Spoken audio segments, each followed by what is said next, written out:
text. It's that easy. Text STAY to 42424 right now for your complimentary bottle of Nugenix Total T. It's the #1 selling testosterone-boosting brand at GNC and Walmart. Do it now, and they'll also send you a bottle of Nugenix Thermo X, their newest, most powerful fat burner ever, absolutely free. Text STAY to 42424. That's STAY to 42424. These statements have not been evaluated by the FDA. This product is not intended to diagnose, treat, cure, or prevent any disease.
And welcome aboard. A live edition of TMA the day after Christmas. This is not a recording. Doug Vaughn is sitting right there. You can see him on YouTube. The chairman, Kurt, running the show. Jackson and Tim are out. They were here Monday, Tuesday. Doug had a little break in the action. KG and I riding it out the whole week. Oh, really? Yeah. You didn't even get... Well, you weren't here yesterday, right? Well, we came in. We just did a little dry run, right? A little sound check. We were here for about 5 hours yesterday. Were you really? Actually, Chairman Kurt, you were here yesterday on Christmas. Yeah, I came in last night, wrapped up the family Christmas festivities, and decided I wanted this morning to go just a little bit smoother, so... No fooling. Came over here to the studios at Creve Coeur. I was the only person around, Doug. The only one in the building. There was a guy here, actually. Never had seen him before, but he was... robbing the place? Doing the, I guess, the board for the national programming for the football game. Okay. So I just worked back in the Cuck booth, back by the old studio. Yeah, And he was in the Cuck booth, Doug. Is that sponsored, the Cuck booth? Well, we tried to get it sponsored. Couldn't find anyone. just knocked some things out last night. It is a little unsettling when you're in a building, and I'll run into Fox 2 on weekends. Sometimes I do a little something, and you'll see somebody walking down the hall you've never seen in your life, especially now. And you just wonder, are they an invader? Are they an intruder? Probably Maybe more so. intruder than invader. But you wonder, should I say something to somebody? And then you find out, oh, he's the regional VP. He's in from Dallas. And you're like, oh, hey, I'm sorry, I didn't mean to get you arrested. Well, there's not a lot to steal in a station. No. Really. Chairs, I guess. It's not like there's any cash here. Or We anything. take our takes home with us over the weekend. That's take our takes All the home. valuable stuff gets taken home. Well, I'm looking forward to this. We got a lot of holiday cheer to discuss. We have Yuletide banter. That's in segment 1, Doug. We'll talk about the Chiefs in segment 2. But you noted in the 9 o'clock hour, specifically at 9:30. Let's just have a little fun in this segment and see what happens. All right. So, folks that are listening, stick around till 9:30 because we're going to have a little fun and we'll see what happens. Is that what you write when you're just out of ideas? I think that you cracked the code, Doug. Okay. Crack the code. Yeah, there was 16 cells to fill on the dossier. Don't say cells. That's what they are. Okay. And I had most of my cells filled. There was a couple that were just left a little blank. And you know what? I said, let's just have a little fun and see what happens. I think that might end up being the best segment of the day. I don't know. Truth be told. Is that kind of a hackneyed radio thing where people on shows say, well, we just have some fun. We don't have anything planned. We're just going to have some fun. Shut up, Doug. Oh, stop it, buddy. It is less hackneyed than saying, coming up next, we'll fix the entire AFC. Stay tuned. And you're like, what are they going to? You're going to fix the entire... Why the NFC can't contend with the AFC. That's next. Now, those are That's Takesmas. That's more hackneyed. I prefer... Let's see what happens. Let's have some fun. And including the 10 o'clock hour, Doug, which every segment is titled Board Meeting. Okay. And what does that mean? The chairman said that is code for smut and stuff. Yeah, I didn't want to... Smut and stuff. Which is what I've been asked. Hey, Martin, how do you like that new show? How are you handling all the smut and stuff? Oh. Yeah, I wanted to harken back to the days of... the Dear Deidres of the world. Really? Things like that. So, Deidre Hall? Yeah, I thought, Jackson usually takes over the 10 o'clock hour with the 6-shooter, I think you're familiar with. Sure. The weekend wrap-up. Oh, gosh, yeah. Wide Berth Wednesdays. Oh, right. But seeing as though I am the chairman, I figured we could call the 10 o'clock hour the board meeting today. Oh, I see. Are you taking questions? Because I was wondering. I'll take because we have Chairman Steve and we have Chairman Kurt. How did you earn your moniker? I believe it was given to me last spring when I was bestowed the prestigious honor of putting together the TMA Fan Page Club Championship golf tournament. And I think it was just kind of an homage to Chairman Ridley with the Masters. Oh, that's right. Yeah. So, yeah, the name Chairman Kurt just kind of stuck like pockets. It was bestowed on you. I like it. It's a lofty title. It is. I might work on some merch for the TMA STL shop, maybe some chairman swag. Right. Well, when you're a chairman, there's some lofty expectations and a lot of money that goes with a title like that. One of the two, yeah. But that's why he will be in charge of smut and stuff in the 10 o'clock hour. We do have a text line people seem to enjoy. That text line is brought to you by Air Comfort Service, 399-9646, 314-399-9646. The phone line, now it's going to be tough because the chairman normally answers the phones. Right. He's running the board. He's going to have a drop fest because he's creating a rivalry with Jackson, who has, in fact, a drop auditor to see if he's played enough drops. But the phone line is there for you, the Collier and Thompson phone line. Who wouldn't be listening at 7:05, Doug, thinking, I need to call in? Well, you should be. 314-974-0101. The time check, Clarkson Jewelers, 7:05 on this day after Christmas. We've got the podcast as well that's brought to you by Dobbs Tire and Auto Centers. Studio cameras, Doug. You got up early, powdered your makeup on because you knew you'd be on television. Air Alliance team brings you that. Got that 101 ESPN app. It's brought to you by the Schaefer Door Company. We have great sponsors, and we ask you, as always, to support the sponsors. Doug, you've been doing Christmas with kids, I'm sure, for years. Yeah. Is there anything worse than some assembly required? Christmas Eve, I channeled my inner Mad Dog Russo, and I said to myself, God, I hate Christmas. And really? He said that last week in the middle of a take about the Chiefs' starting time, because he said it was for people in Pakistan, that it was later their time, early our time. But putting things together, following the diagram. What did you have to assemble? This particular one, so it's Christmas Eve. We'd been to Cousin John's. We had a great time. Couldn't go to bed. My wife said, we've got a chair to put together. One of the kids had a new computer chair. But the diagram, to me, was lacking. You can always scan a barcode and watch the video. Doug, do you think I know how to scan the barcode and watch the video? No, instead, I just sat there, drank a little Jack Coke, and screamed at the chair that was sitting in front of me in about 50 parts. It's and the directions are just hideously written. Yes. I mean, you don't have a clue if you just read the directions. X1 times 4 goes... I'm doing algebra. Whatever the cost is, I told my wife, because I complain about the expense every year, because every kid's got to have 48 presents. Right. And I said, I think I'll pay extra. I don't care what it is for them to come assembled. It's my least... Large chair, small chair? It's a pretty large computer gaming chair, apparently, is what it is. Got to have the right chair, because you've got this great computer. Now you got to have the right chair.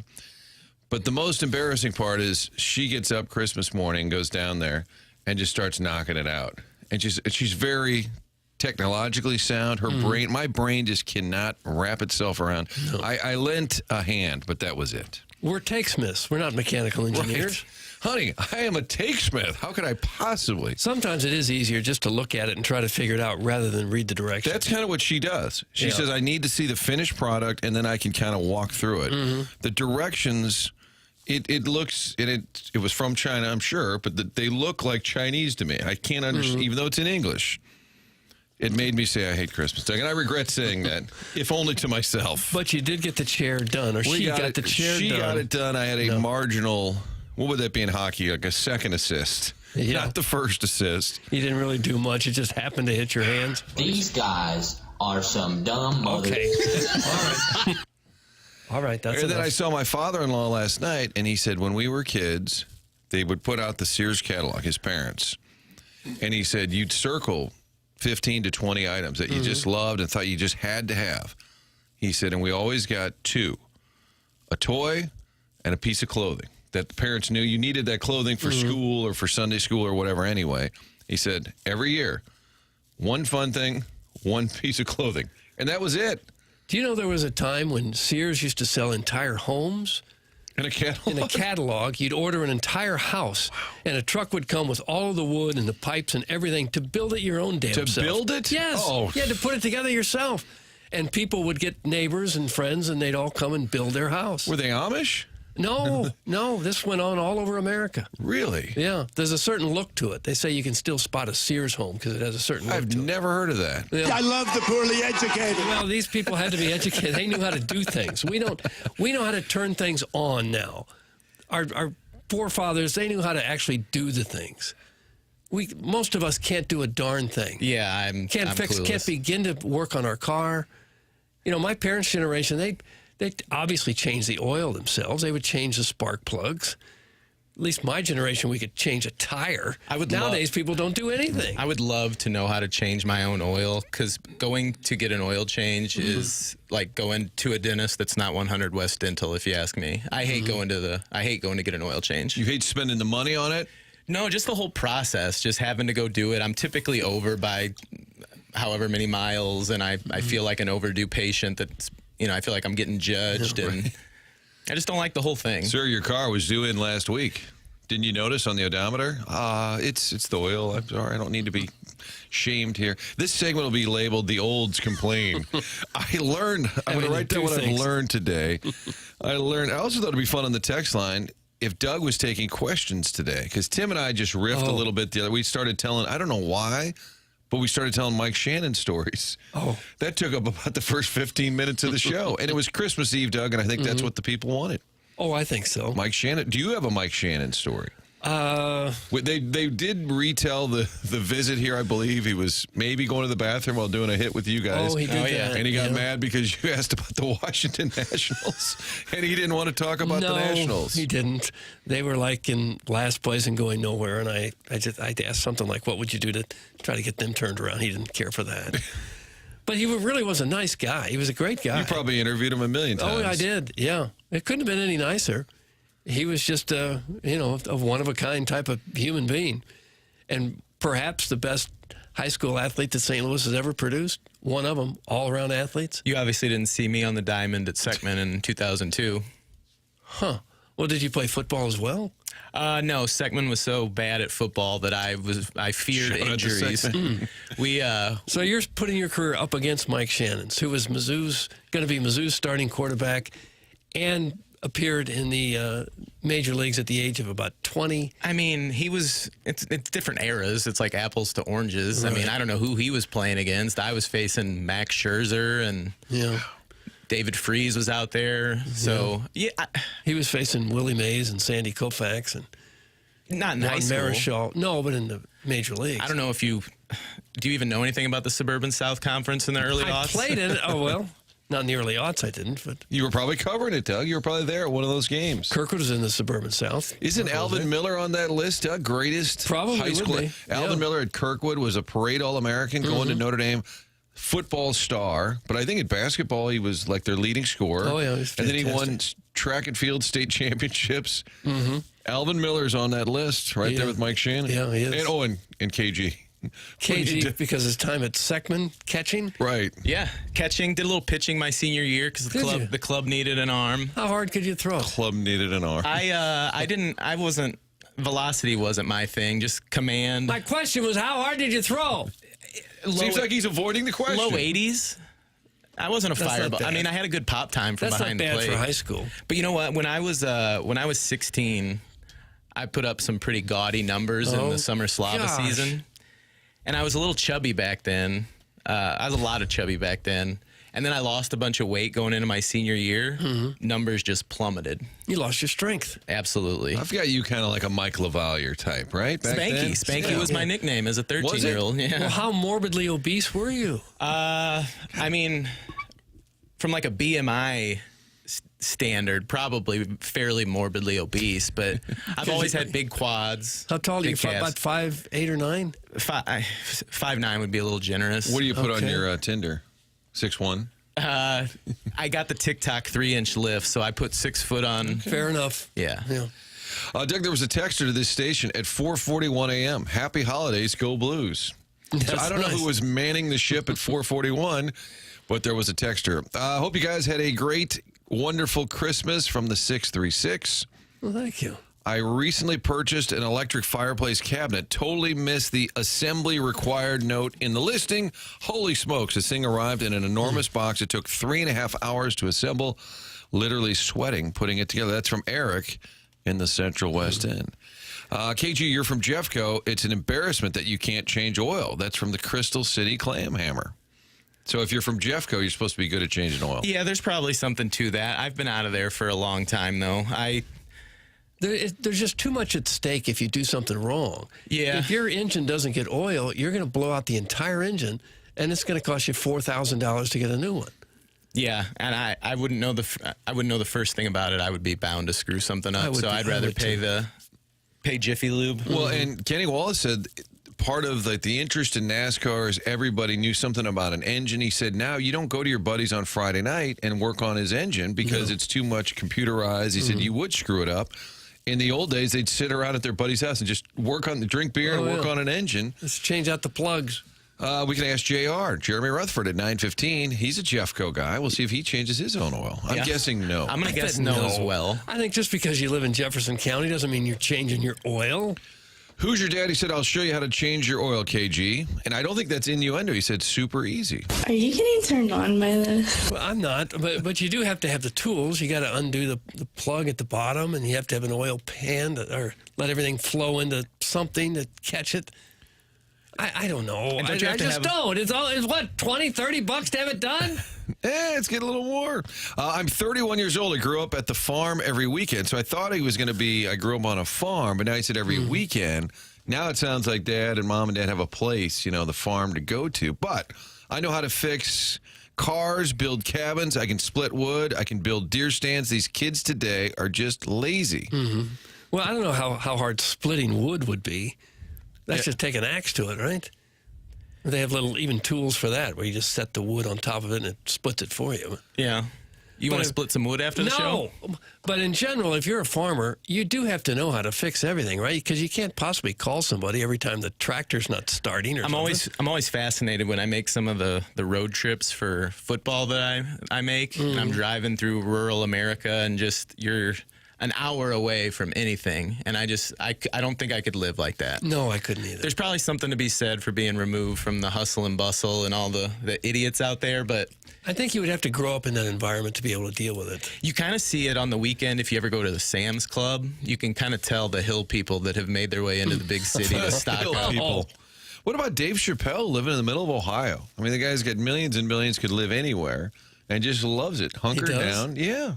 Lives out in the country? Yeah, it's kind of small town Ohio is where Chappelle, he's from there, I believe, and then continues to live there. Does he have an airplane runway in his backyard or something? Probably.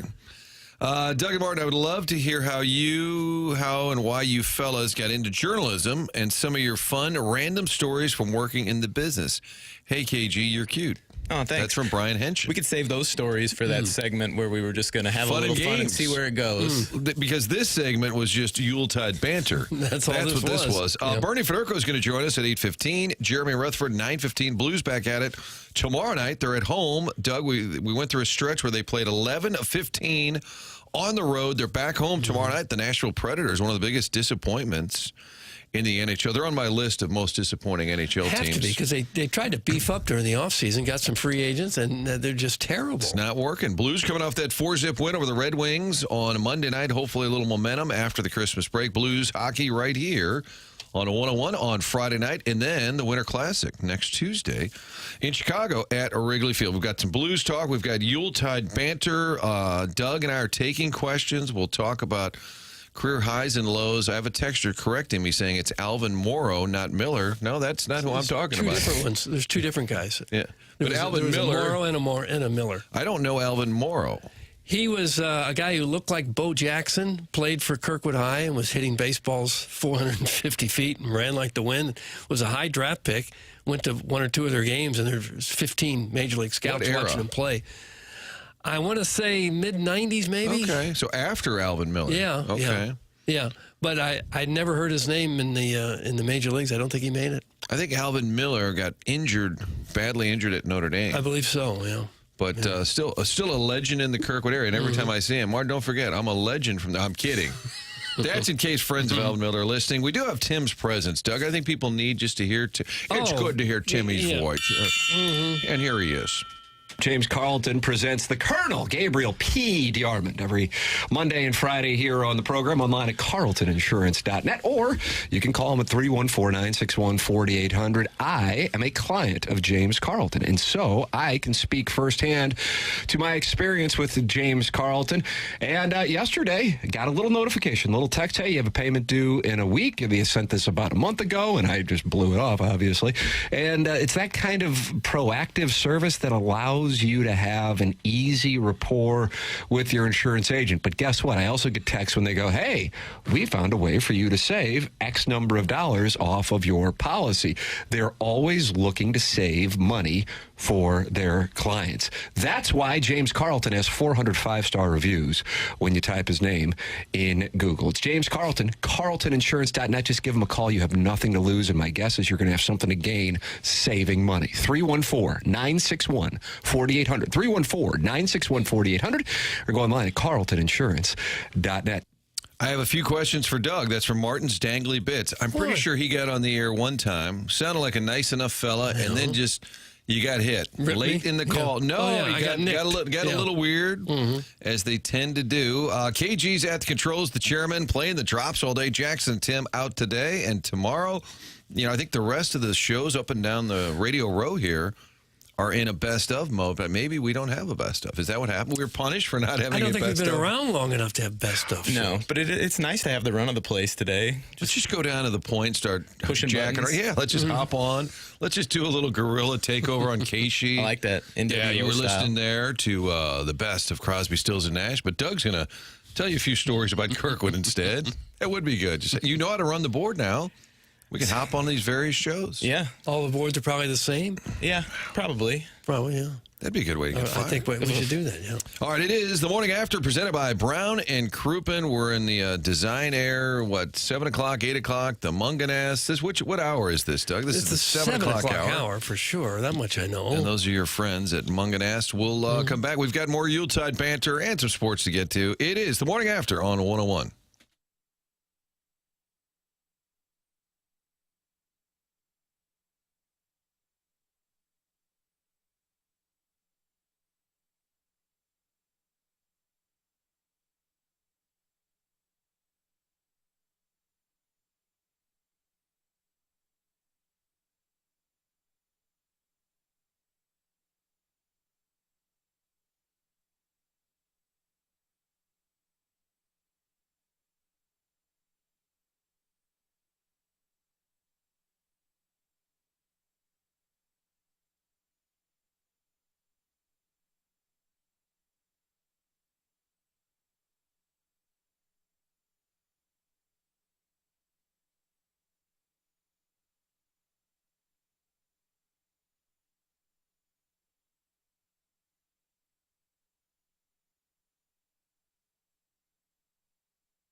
7 o'clock hour brought to you by Munganess, St. Louis Acura, Munganess, Burkhardt, Alton, Toyota. Martin, Doug, KG with you on the Morning After, on the day after Christmas.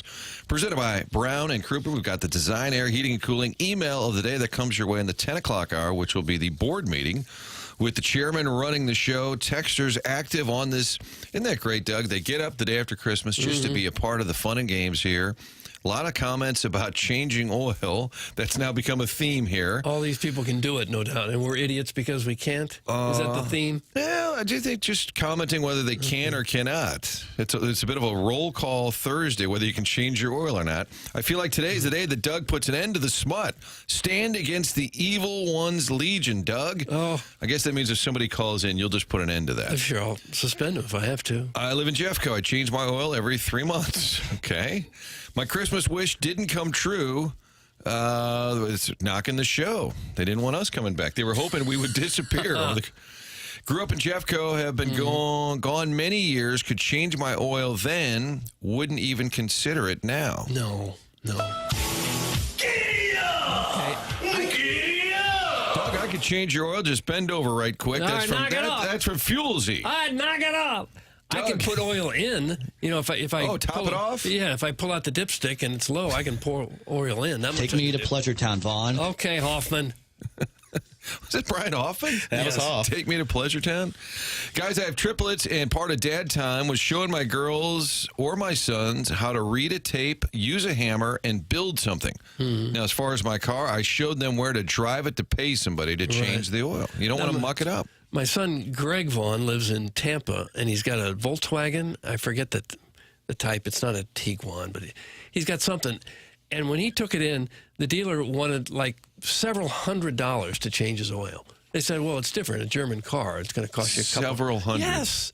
Well, that's synthetic oil. You wouldn't understand.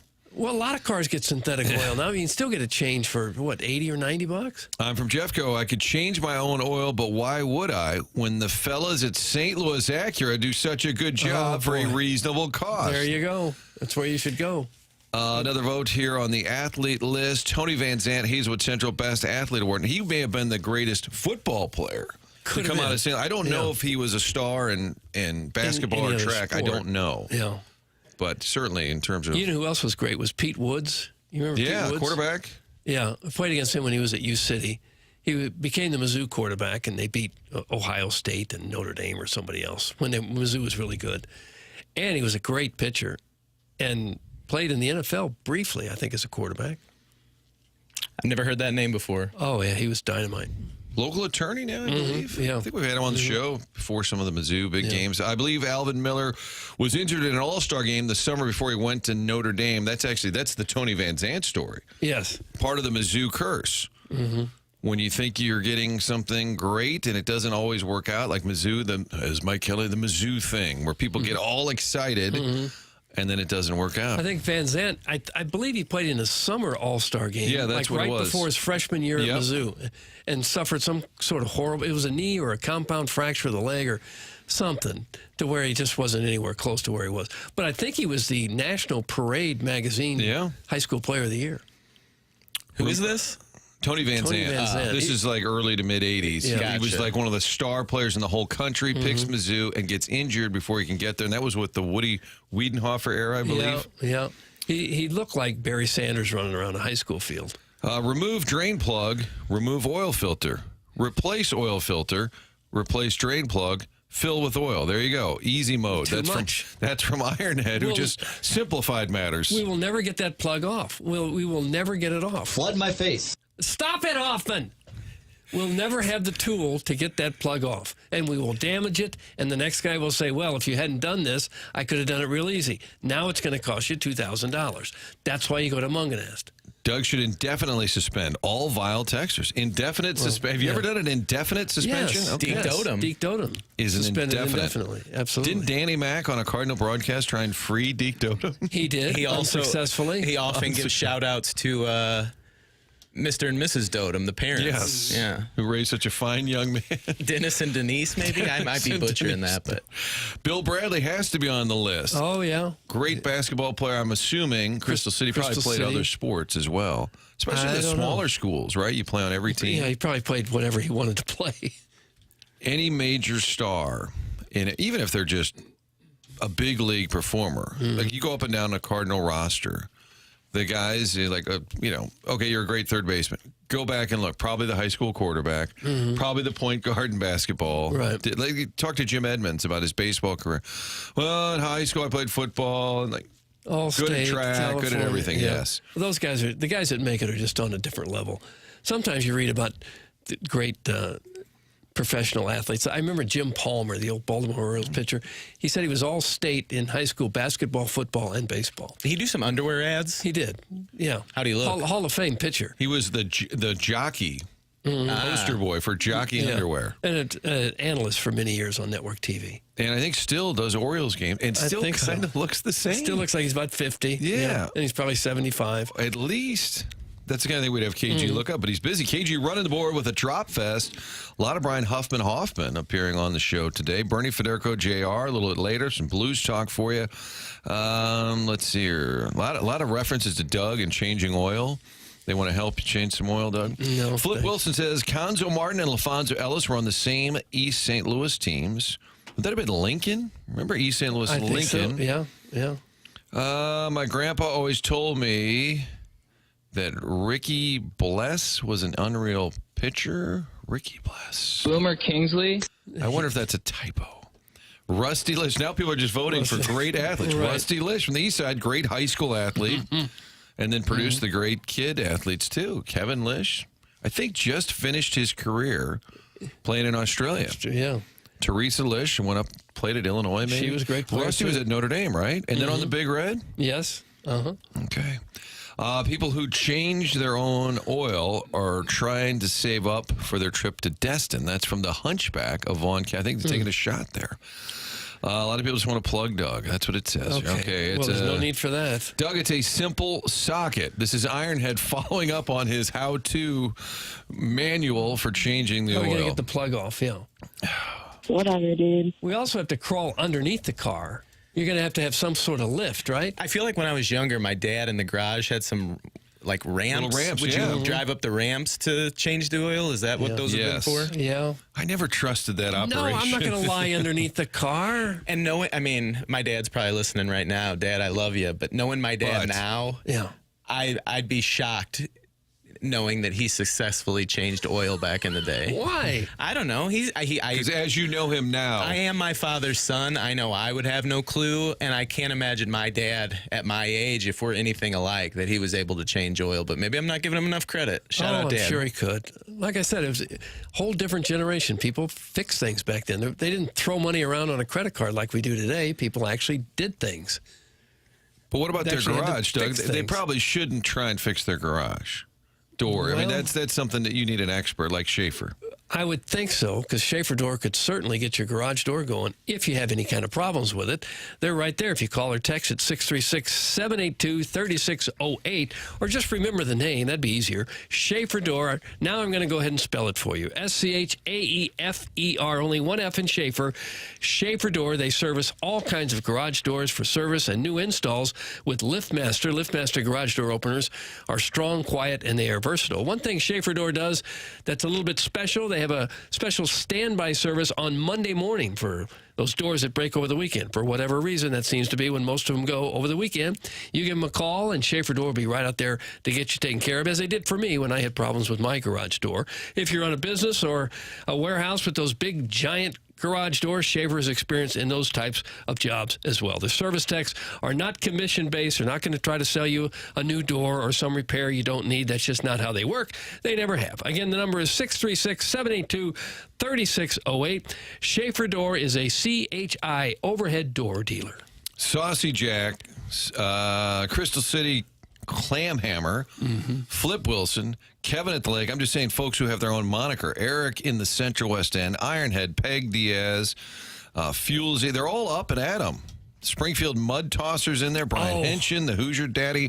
They are up, and we were wondering who's going to be up and partaking in the day after, morning after, the day after Christmas. Here it is. Full show for you, including the chairman's board meeting in the 10 o'clock hour. That's where the smut and stuff will be front and center. If John Kiowski wants to phone in. We also have at 9:30, let's just have a little fun in this segment and see what happens. We haven't even told our Christmas tales. We can do that when we come back. Also an update, a Sports Center update. Will it be NBA fueled? LeBron James said on Christmas Day, Doug, this is our day. Not the NFL. He was upset that they had NFL games. He said, I love the NFL, but this is our day. More drops. Seems a little selfish. From KG as well. Texters are welcome throughout on the Air Comfort Service text line at 399-9646. It's TMA powered by Brown & Crouppen.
This is Chairman Kurt with a SportsCenter update driven by Johnny Londoff Chevrolet and Johnny Londoff Autoplex. The St. Louis Chiefs defeated the Pittsburgh Steelers in the NFL's Netflix debut yesterday, 29-19 to lock up the number 1 seed in the AFC.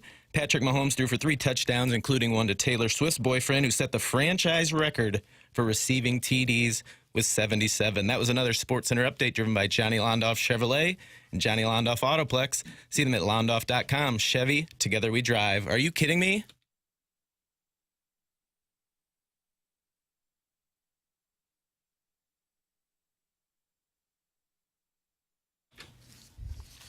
Got NFL football tonight, Doug. Doesn't matter what day of the week it is. There's always a NFL game. Bears, Seahawks tonight at Soldier Field. That'll be exciting. Yeah, but if you live in Chicago, you'd go, wouldn't you? Just because it's football, it's the Bears. Not if it's cold, I wouldn't. Just to see the Bears. I don't like sitting out in the cold. They've lost, 9 in a row? Yeah. And now it's interesting. Seattle's in town. They're talking about Pete Carroll would like to get back into coaching. And he's no spring chicken. 73. Yeah. Was always really youthful, working that gum on the sideline. Yeah. Players seem to love him. Players seem to love him. And I know 73 seems to eliminate him from contention, but they're probably going to make a bad choice, hire a coach that they're going to fire in 2 years anyway. Yeah. So I wouldn't consider the age really a factor, knowing that most of the coaches that the Bears hire get about 2 or 3 years. Right. It's not going to be there long term. 73 is the new 40. 73 is the new 40. Dick Vermeil was 61 or 62. The Rams hired him, and everybody was in shock. He seemed really old even then, right? And that was just 20 years ago, and now it doesn't seem so old, does Right. it? Comparatively, it's like, really, he wasn't that old, but then he brought in, like, Hannafin and Jerry Roman, Dick Corey, and, like, Sunshine Boys. Everybody on the staff. I think what it is, and Vermeil is extremely youthful even now in his late 80s. I just think he had the grandfatherly presence even. You know, but he was 10 years plus younger than a Bill Belichick, a Pete Carroll, and I don't discount the fact that Pete Carroll wants to coach again. Do you think he'll get a shot?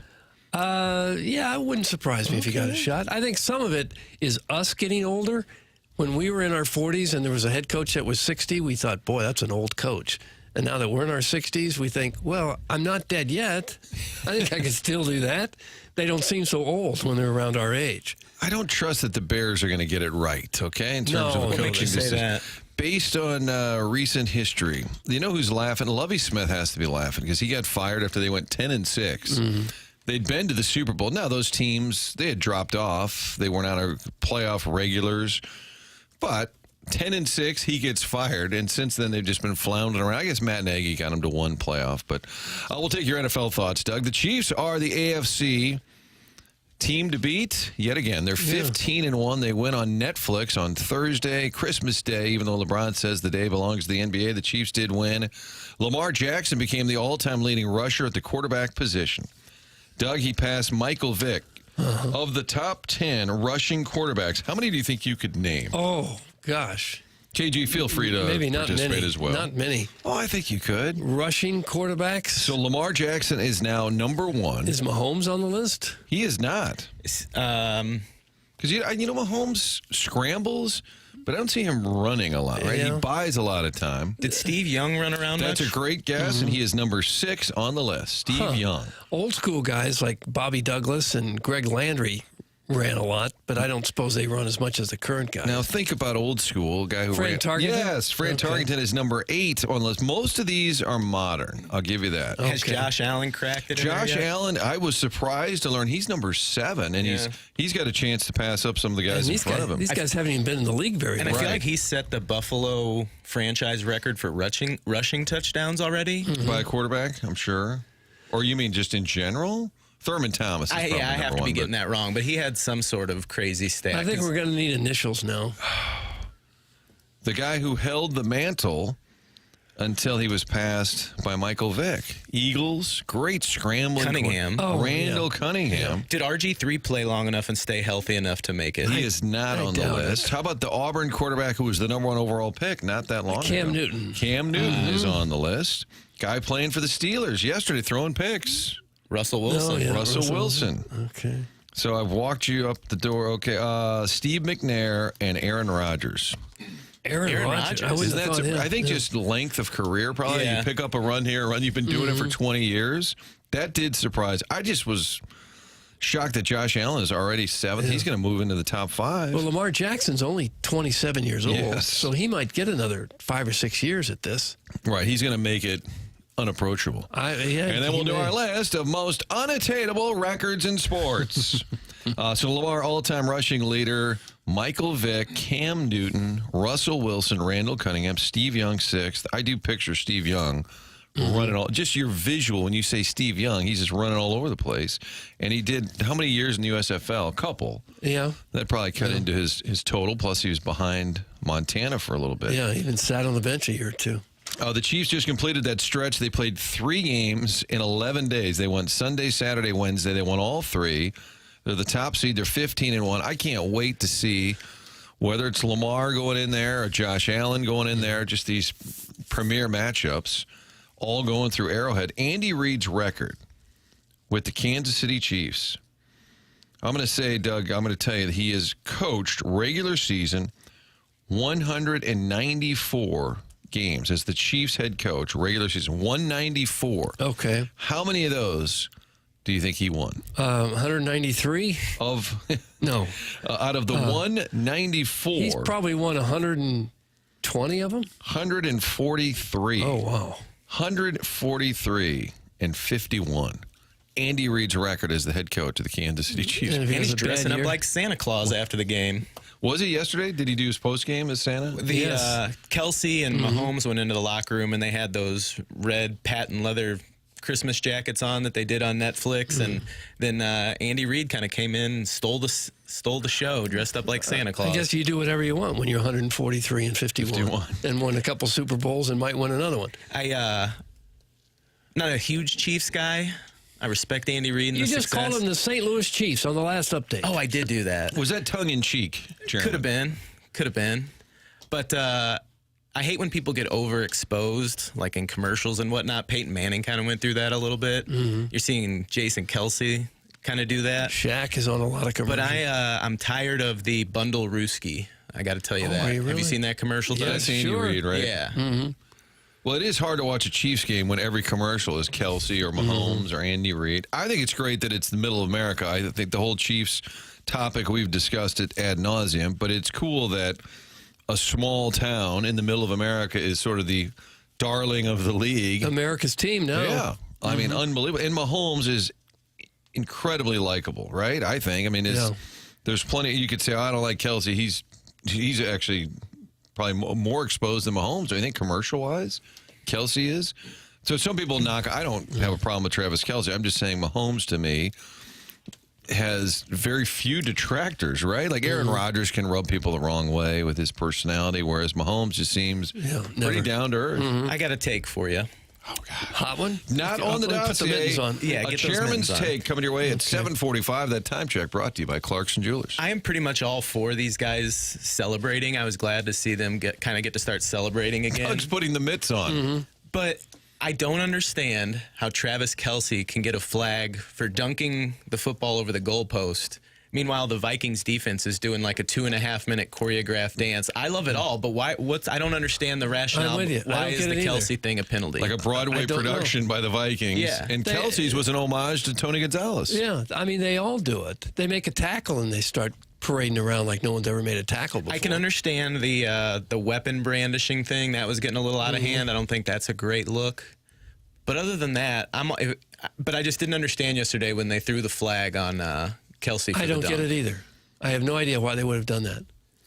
And even it's though the no fun league, it was over the top, but Joe Horn, when he was on New Orleans, always had something. Remember, he hit a phone in the goalpost, just so he could use it as a prop, knowing that he was going to score. Yeah, and T.O. had the Sharpie in his sock to sign the football. Who? I'm going T.O., back. Joe Horn. That was an era where they really they took it a little bit over the top, but it was fun. When Todd Kinchin was punching the... That's the name. I was going to say when the 49ers were kind of having the way with the Rams early on, there was somebody that was boxing the goalpost. Ken Norton was the box, right? Yeah.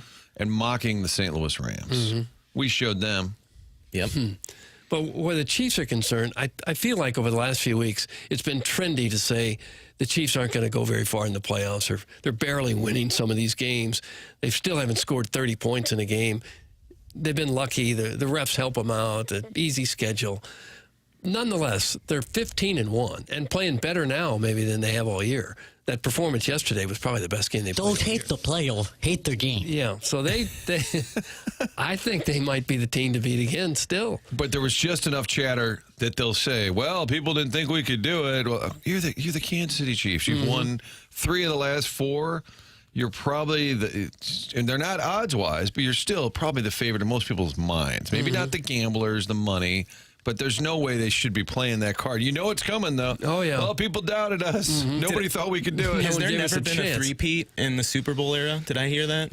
I don't think we've ever had a 3-peat. I don't believe so. Pittsburgh was probably 4 out of 6 or something. Yeah, Green Bay won a couple. And Dallas won 2 or 3 there within a short. We'll look 49ers. it up. You know what we'll do, Kurt? There's absolutely no way of knowing that. There's no way at all of knowing. I still think it's crazy. There was a highlight yesterday. I think I had that Stephen A. Smith show on in the morning for the first time ever, but the Bills losing those 4 in a row back in the day. That's hard to do. That had to just Get be to the Super Bowl crushing. 4 straight years. Yeah. I think Marv Levy is still with us. I mean, not here in the think studio. so, He's yeah. not here in the 90 studio. something. Yeah. You know, But funny you bring that up because I have a surprise guest plan, and Marv Levy is on the phone lines. Oh, really? I see New That'd been England. fun though. New England won 2 in a row and 3 out of 4 in the early 2000s. Denver won 2 in a row, 98-99. Dallas won 2 in a row in 93-94. San Francisco 2 in a row, 89-90. all right, who's going into Kansas City and winning, Doug? Josh Allen in Buffalo, Lamar in Baltimore. Either of those teams could, just kind of the way the breaks of the game. Chargers, Jim Harbaugh, could they get on a little run? I don't think so. I'm rooting for the Bengals. I want to see Joe Burrow's having a crazy season, and it would be a shame for that to not be in the playoffs. So right now, the Bengals are on the outside looking in, but they're breathing down the neck of Brian Henson's Indianapolis Colts, I believe. But they're 2 back. I don't know if They won't get in. the Broncos have 9 wins, and they're currently holding on to the 3rd wild card. And they play Kansas City, who will be resting their players probably. I wouldn't think Mahomes is going to play maybe a minute or 2. It's the perfect time for them to get a little break in the action. They had a bye in week 6, and they've had 10 straight weeks. There's your NFL segment. We'll tell you who's going to win the Super Bowl later in the show, but first, we need to hear That's from good Timmy. information. Is Timmy there at all, KG? Yep. Hello, Tim. Yeah, he's coming. Okay. Everybody needs a financial advisor. Mark Hanna is a wonderful person, and I am telling you that if you give him a call at 314-889-0503 or go online at evergreenstl.com, you are going to be intrigued by how Mark Hanna can give you assistance in your life, especially with your financial planning. And so many times people think they can handle it on their own, but just having somebody to help you along the way changes the game so substantially. One of my biggest regrets is not having a financial advisor in my 20s, and now that I do have one, I sit there and I say, man, how could things be different if I would have done it back in my 20s? Mark Hanna, Evergreen Wealth Strategies, 314-889-0503, or go online at evergreenstl.com. Mark Hanna offers securities through Equitable Advisors, LLC, member FINRA and SIPC, and offers insurance and annuity products through Equitable Network, LLC. 7 o'clock hour brought to you by Mugganass, St. Louis Acura, Mugganass, Burkhardt, Alton, Toyota, Martin, Doug, KG, the chairman, here till 11 o'clock. The morning after, I promised to get through those texts because Charlie Marlowe earned the name No Text Marlowe. The recovering alcoholic in Belleville, Webster, I believe, is now dubbed me Martin No Text. Oh, for heaven's sake. I will get to the text. Okay. We're just a little pressed for time. That's all, Doug. We're always pressed for We time. got Bernie Federko at 8:15, Jeremy Rutherford at 9:15, talking some Blues hockey right here on 101 ESPN.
Live edition of the Morning After.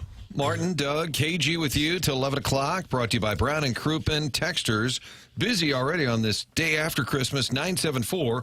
314-974-0101. That's brought to you by Collier and Thompson. Is that right? The text line is brought to you by Air Comfort Service. Doug, get it right. Okay. Well. Earlier they were saying what a great Sports Center update. Multiple people saying that's how you do it. I think they're mocking Jackson and his NBA updates. Yeah, I think I was ahead of the curve a little bit. I think I could have done anything there, and as long as it wasn't Jackson, they were going to love me, but they'll hate me soon enough. Yeah. Well, you were ready for it, and you delivered in the crunch. Jackson trained me a lot on the coming in and out of breaks. I didn't really get a chance to do an update, so I felt that one. Oh, did you really? Oh, yeah. And I realized like halfway through it that I wasn't really breathing, and I was like, ooh, I don't know if I'm going to make it through this whole thing in one breath. I kind of had to catch myself. Why just stop breathing? Don't you have gills or anything? Nerves got the best of me, but I battled through, got there. Got three more of them to do. So. Oh, you're fine. Yeah. You're fine. It's all good. I would like to give a little public service announcement. If you're having people over, Christmas Eve, Christmas Day, you know what you do, Doug? You open one of the doors or windows because everybody's house gets too damn hot because you get you got to lower that thermostat during the day. And I'm being serious. If people are coming over, you got to cool off the house because once everybody starts getting there, open the doors. Cousin John was opening the doors on Christmas Eve.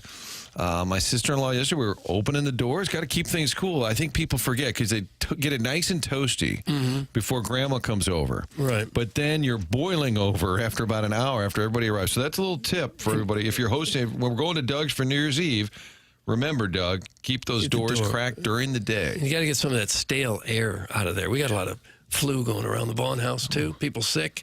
And I hear a lot of people seem to be fighting something for 2 or 3 days. Yeah, I would say we ran into several family members. Oh, I've been kind of sick all week. It's going around. Yeah, there's a lot. And maybe opening the door doesn't help. That cold air flying in. You wouldn't think it could hurt. It's not the cold air that gets you. It's the bacteria and things. And then we played the board game called Most Likely To. Have you played this? It's a card game, but it has questions on there. And it'll say, most likely to dress like a homeless person. And everyone at the table, my in-laws, they voted for me. And I said, no. What? And I said, okay, the kids brought this up because on the weekend, if there's a basketball game at 8 a.m. and I got to get kids up, I'll just throw on a knit cap. I've done it in here a few times. You don't wear a tie or anything? No. Sweatpants, just run out to a kids game. Who cares? Voted most likely. And it can be a little divisive that it said most likely to be late. And everybody voted for my wife, and she was kind of offended. She goes, well, that one hurts. She said, I'm not late. And I said, yeah. And then you have to be really honest, but you don't want to start any trouble. Am I always late? No, I didn't vote for you. No. I voted for our son, Carson, clearly. Yeah. Most likely to. But if who had the first kid? I don't know who had the first kid. And then defending myself, saying, I'm not the most likely to look homeless. But yesterday I was desperate for gas, and there were very few gas stations open. Oh, really? On Christmas Day, yeah. I went to 3 in a row that were closed. Really? And I was kind of trouble. I was out of sorts because I thought I was going to run out of gas on Christmas Day. And I get out at the gas station. I'm not really thinking. I threw some trash away, and I'm getting the gas. And then I couldn't find my phone. So I convinced myself that I had thrown it away with the trash. So now, local sports guy seen digging in the trash on Christmas Day. I was digging through the trash, and I saw one lady just staring at me. This is outside in front of your house? No, this is at the gas station. Oh. I was just cleaning out the car, but I had been rattled because I couldn't find an open gas station, and we're on fumes. But in my haste, throwing trash away, I lost my phone, and I was convinced I'd thrown it in the trash. So if you were driving along Manchester and Baldwin yesterday and you saw me digging in the trash, I wasn't looking for a last-minute gift idea. And then the phone, it turns out, was underneath my seat. No. Now, they got the, obviously they got passcodes and whatnot, but like in your guys' line of work, I'm sure you have some numbers in there that the general public would have a field day with if they were to get their hands on. Is losing your phone with all that stuff in there worrisome? Yes, because it does have every single number that I've accumulated over the years. I don't have, like Iggy always had a legal pad that's scribbled out. A black book. But I believe it's on the cloud, but then did I ever put it on the cloud? I don't understand that there's a cloud somewhere. Yeah. And if you go into the phone store, they'll say, well, is it on the cloud? I don't know. I'm at the phone store. Put it on the cloud. But if they just found your phone, sooner or later, you'd have to have a password to get into it.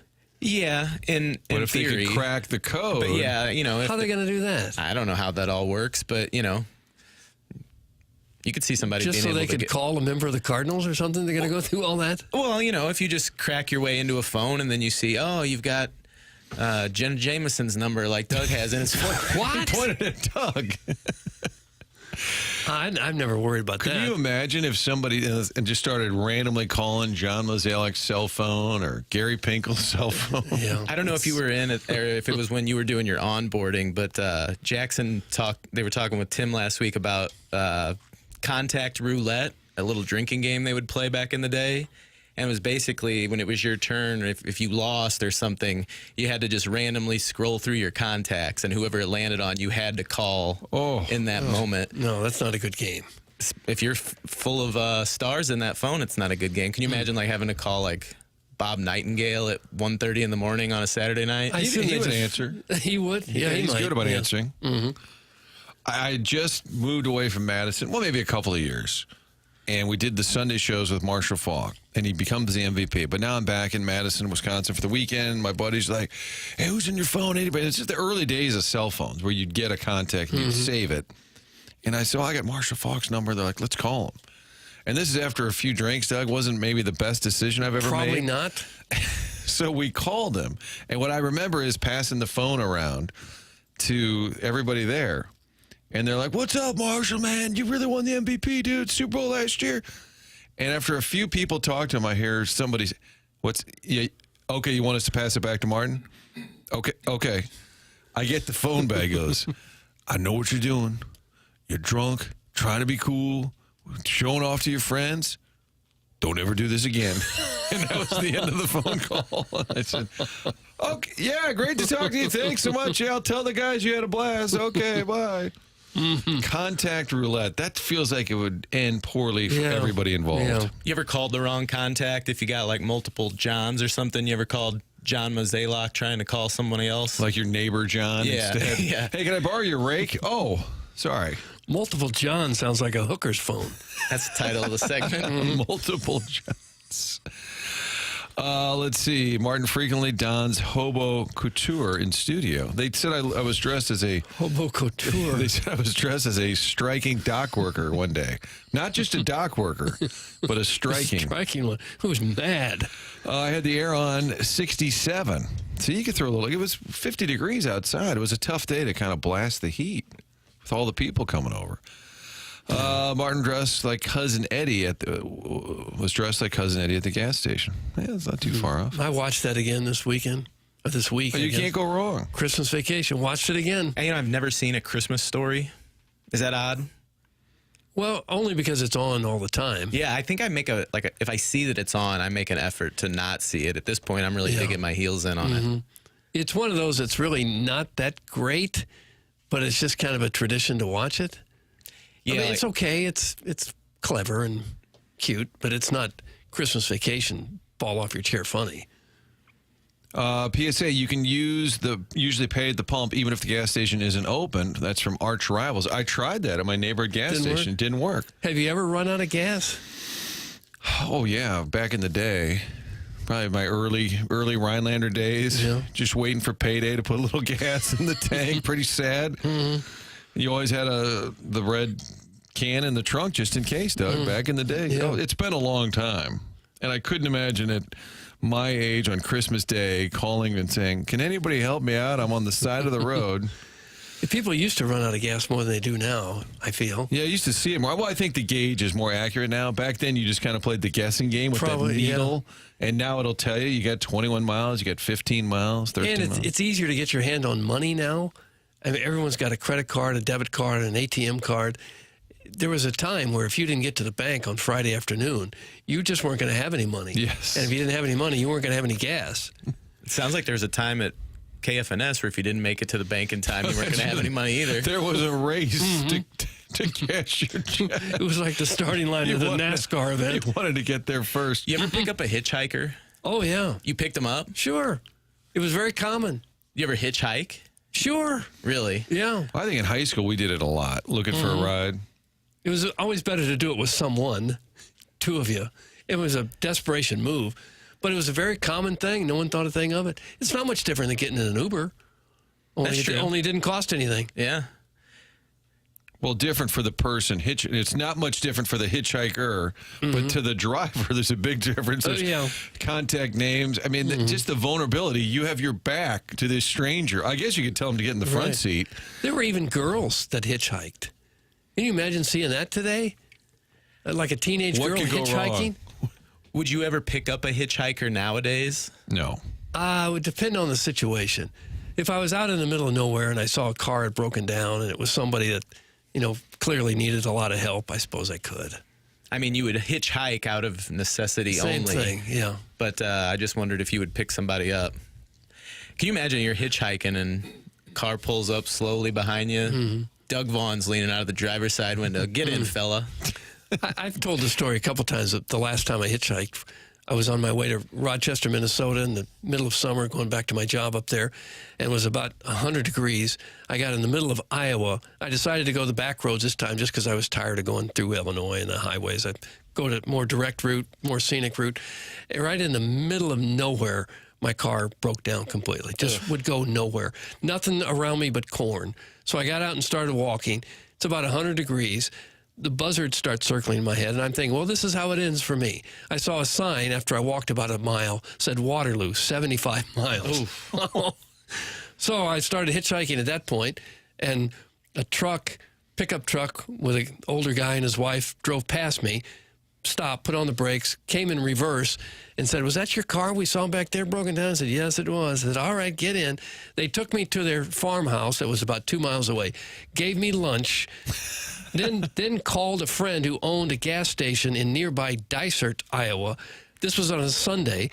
He leaves his house on Sunday, opens the gas station, comes out, tows my car back to the gas station, worked on it for about an hour and a half, got it going again, and said, okay, you're set to go. And I said, I don't have any money to pay you.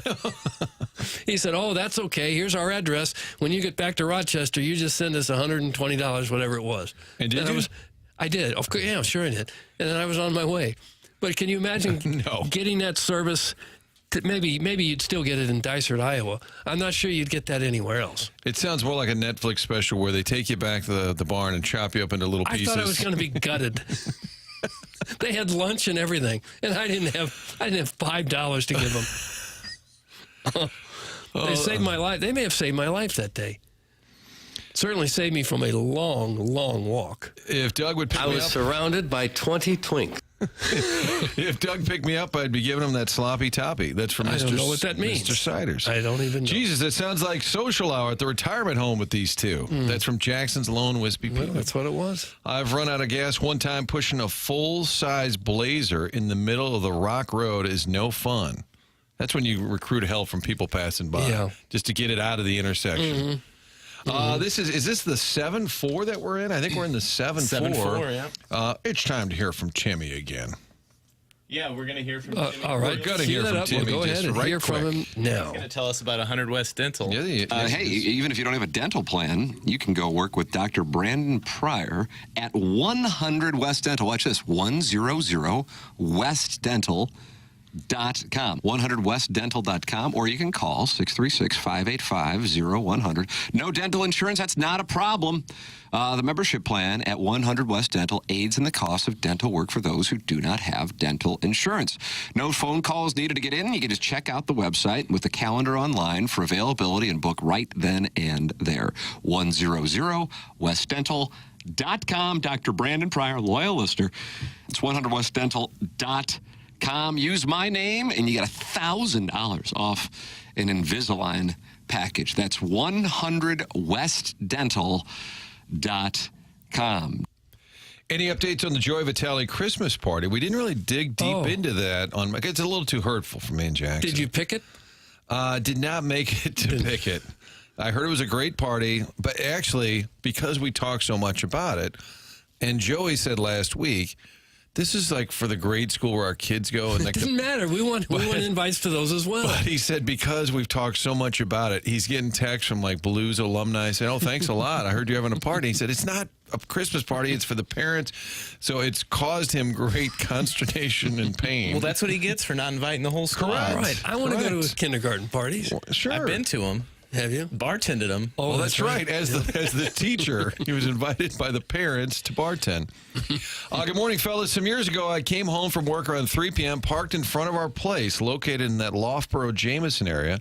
As I walked into the house, I noticed what appeared to be Martin Kilcoyne walking around on my roof. I entered the house and asked the wife if that indeed was Martin Kilcoyne on the roof. She told me he was the landlord's cousin, cleaning the leaves out of our gutters. Not every day that Martin Kilcoyne's on your roof. That's from SoCo Dave, and it's a true story because Cousin John and I used to own some property. Oh, and you did? And the gutters, this was like a duplex, so there's only, about a 10-foot roof. I even had the ladder up, and I was cleaning out the gutters, and the mailman walked by, and he said, "I'll be damned. Kilcoyne cleans gutters." I thought that should be my next line of work. All right, text into the program. It is TMA, brought to you by Brown and Crouppen. We're going to close out the 7 o'clock hour, the Munganass St. Louis Acura, Munganass Burkhardt Alton Toyota, 7 o'clock hour. We have the Design, Air Heating, and Cooling email today at the end of the program. Bernie Federko coming your way, talking some Blues hockey when we return. It's the Morning After, powered by Brown and Crouppen.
.814, time check brought to you by Clarkson Jewelers, Martin, Doug, KG. Chairman's going to have a board meeting in the 10 o'clock hour. That's when the smut and stuff will be rolled out. That's what according sort to of stuff? According to the dossier, we've got fun with audio, Bernie Federico may have been listening to our segment randomly talking about hitchhiking and thought, I'll just sit this one out. No thanks. We haven't connected with Bernie Federico, the Hall of Famer, yet. We'll do so. It is the day after Christmas, for God's sakes. He's probably sleeping. He should be. God, it's a miserable day, too. Rainy. It's not cold, but just the windows on Olive here, it looks rather bleak outside. Not a lot of activity out there either.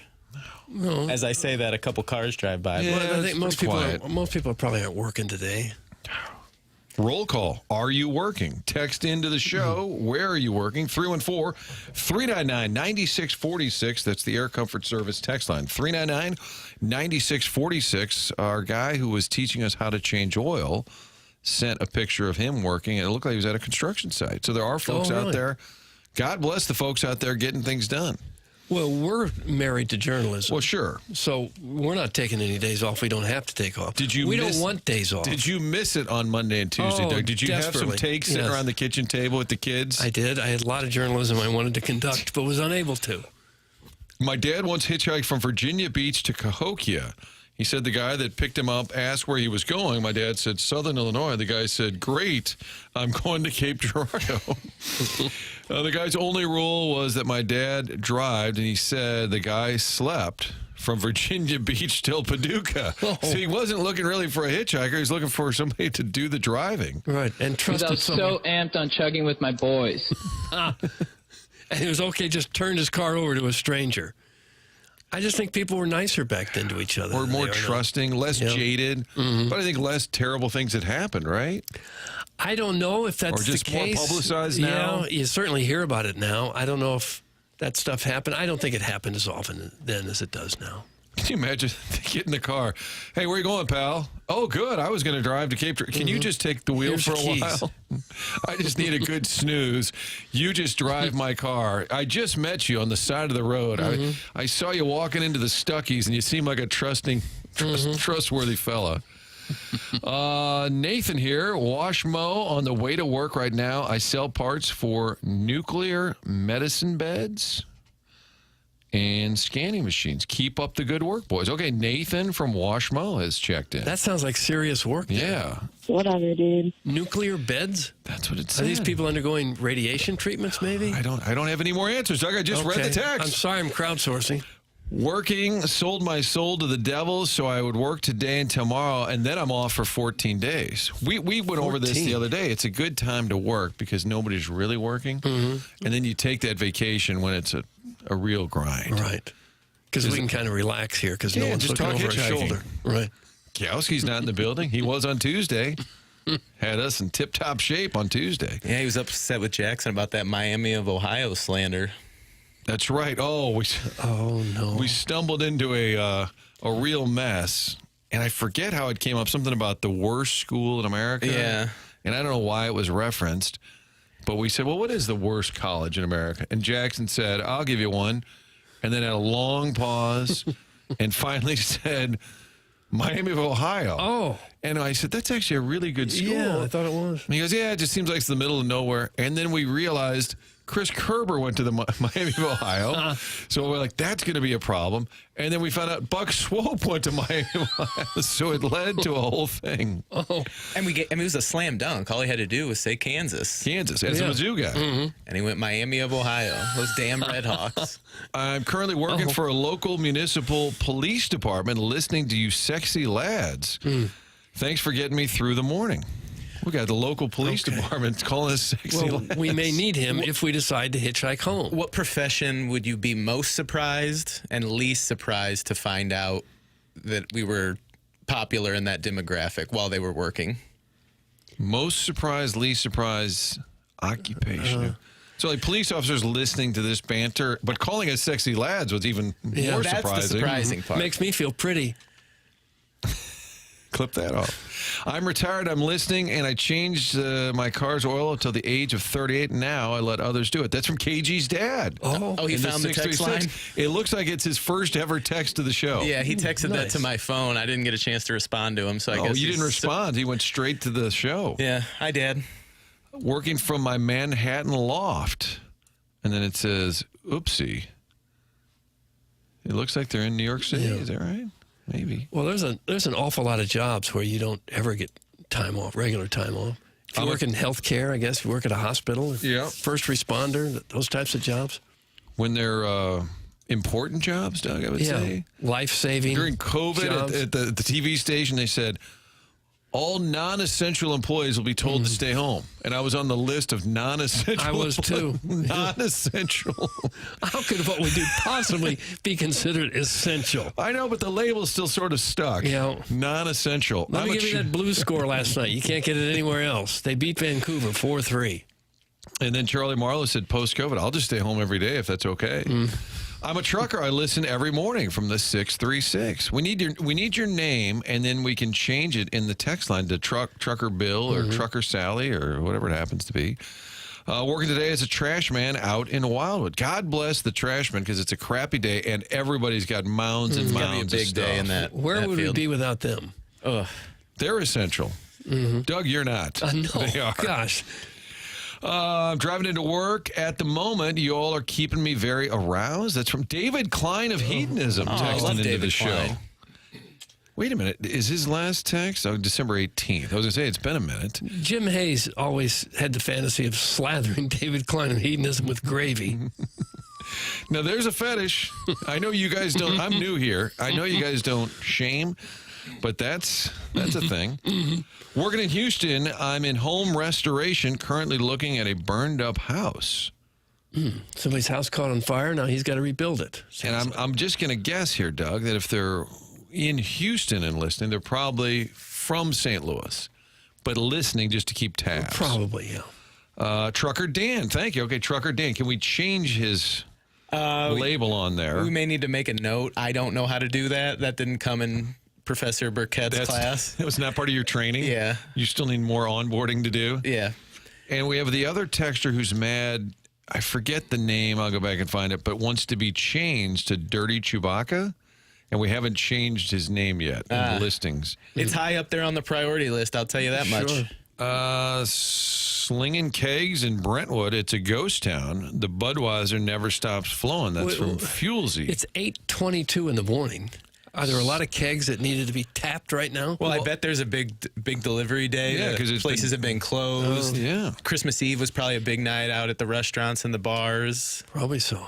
Do places open up the night of Christmas Eve? I remember back in like early college days, you'd come home from college on Christmas break, and it always you spent the day with the family, but by about 7, 8 p.m. you were ready to go out with the buddies. Restaurants are open, most of them. On Christmas night? Oh, I don't know. Christmas night, Christmas Eve, a lot of them are. Yeah, when I That's was a in the big night. barbecue business, Christmas Eve was always a big night. My buddy Chris Erker always had a Christmas party at his parents'. This started in high school because by 8 o'clock Christmas night, you were done with like what you're talking about. Yeah. And it was packed. And I always thought, I can't believe his parents let this happen.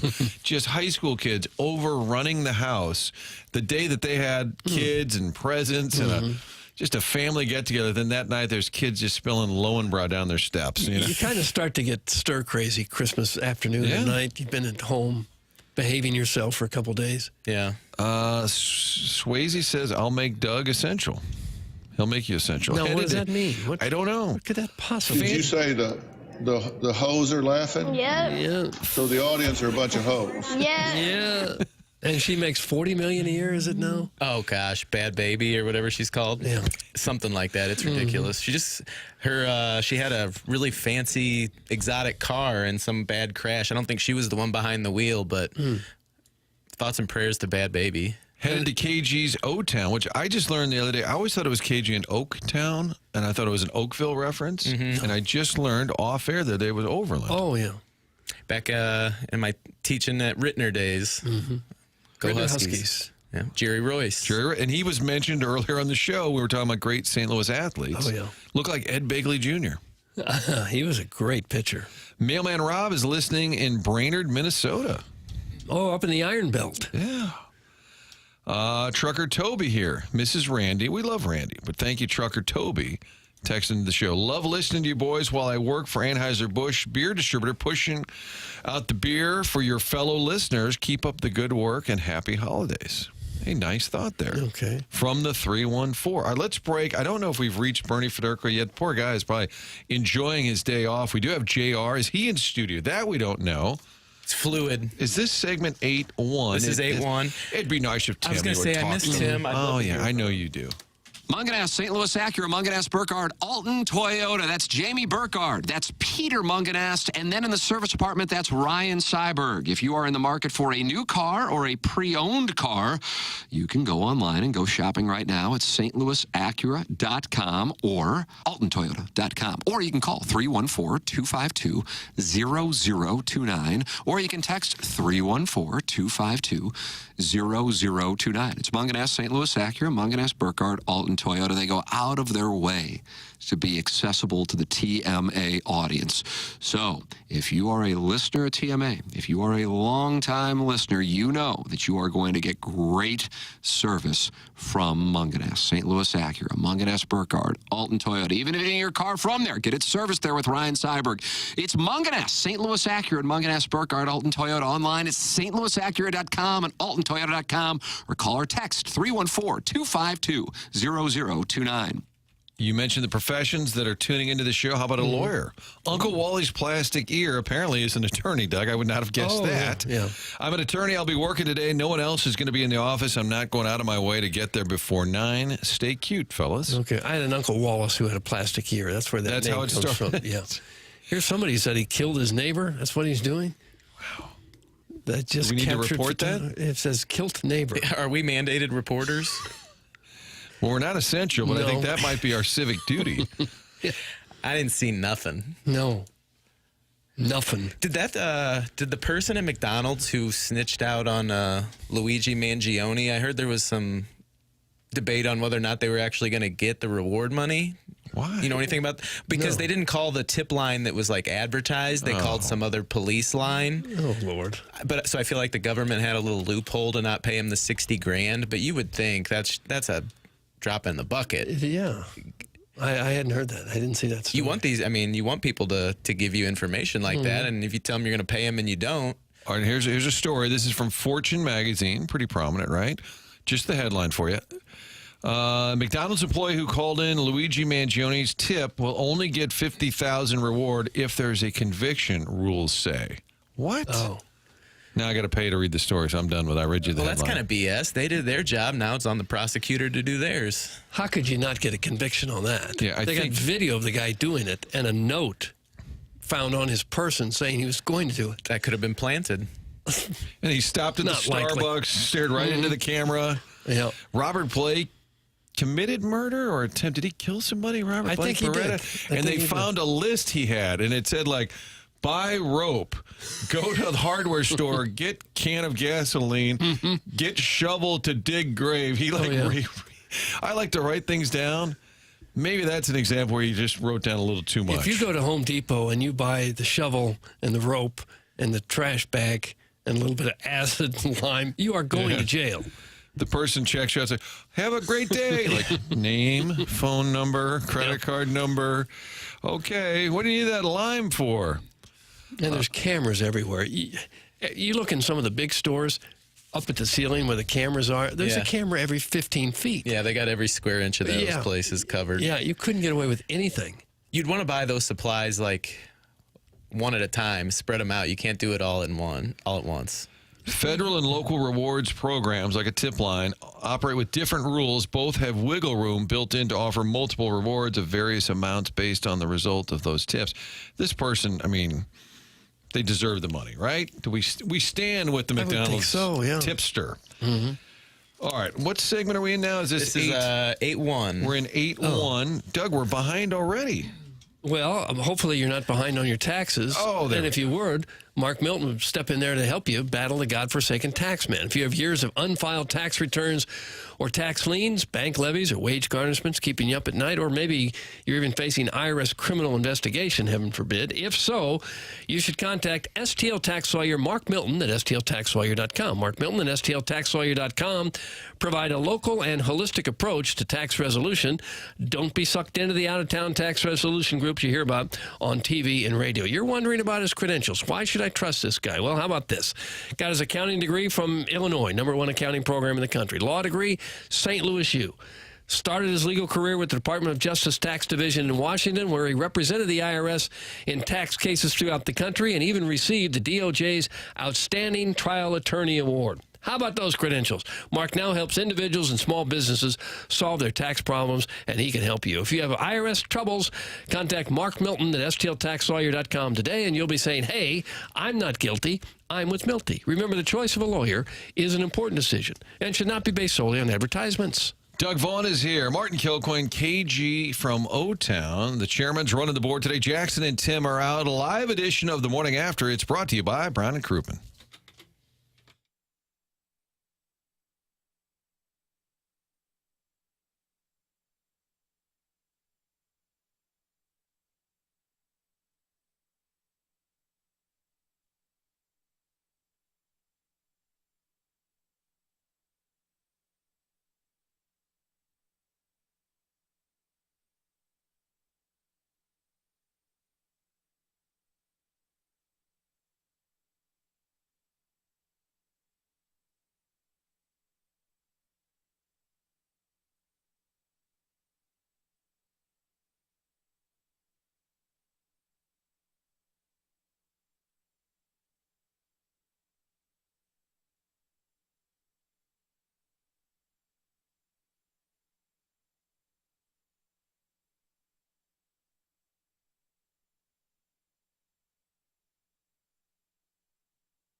Brown and Crouppen presents The Morning After. Great visit with Terry Crouppen in studio the other day. Santa Terry was here, delighting us with his stories that he shared from over his career. Bernie Federico, we're going to give him the day off. We just made it edit. Really? Well, we called once. I said, that's enough. All right, yeah. JR, however, it's mandated. He be here. We'll talk Blues.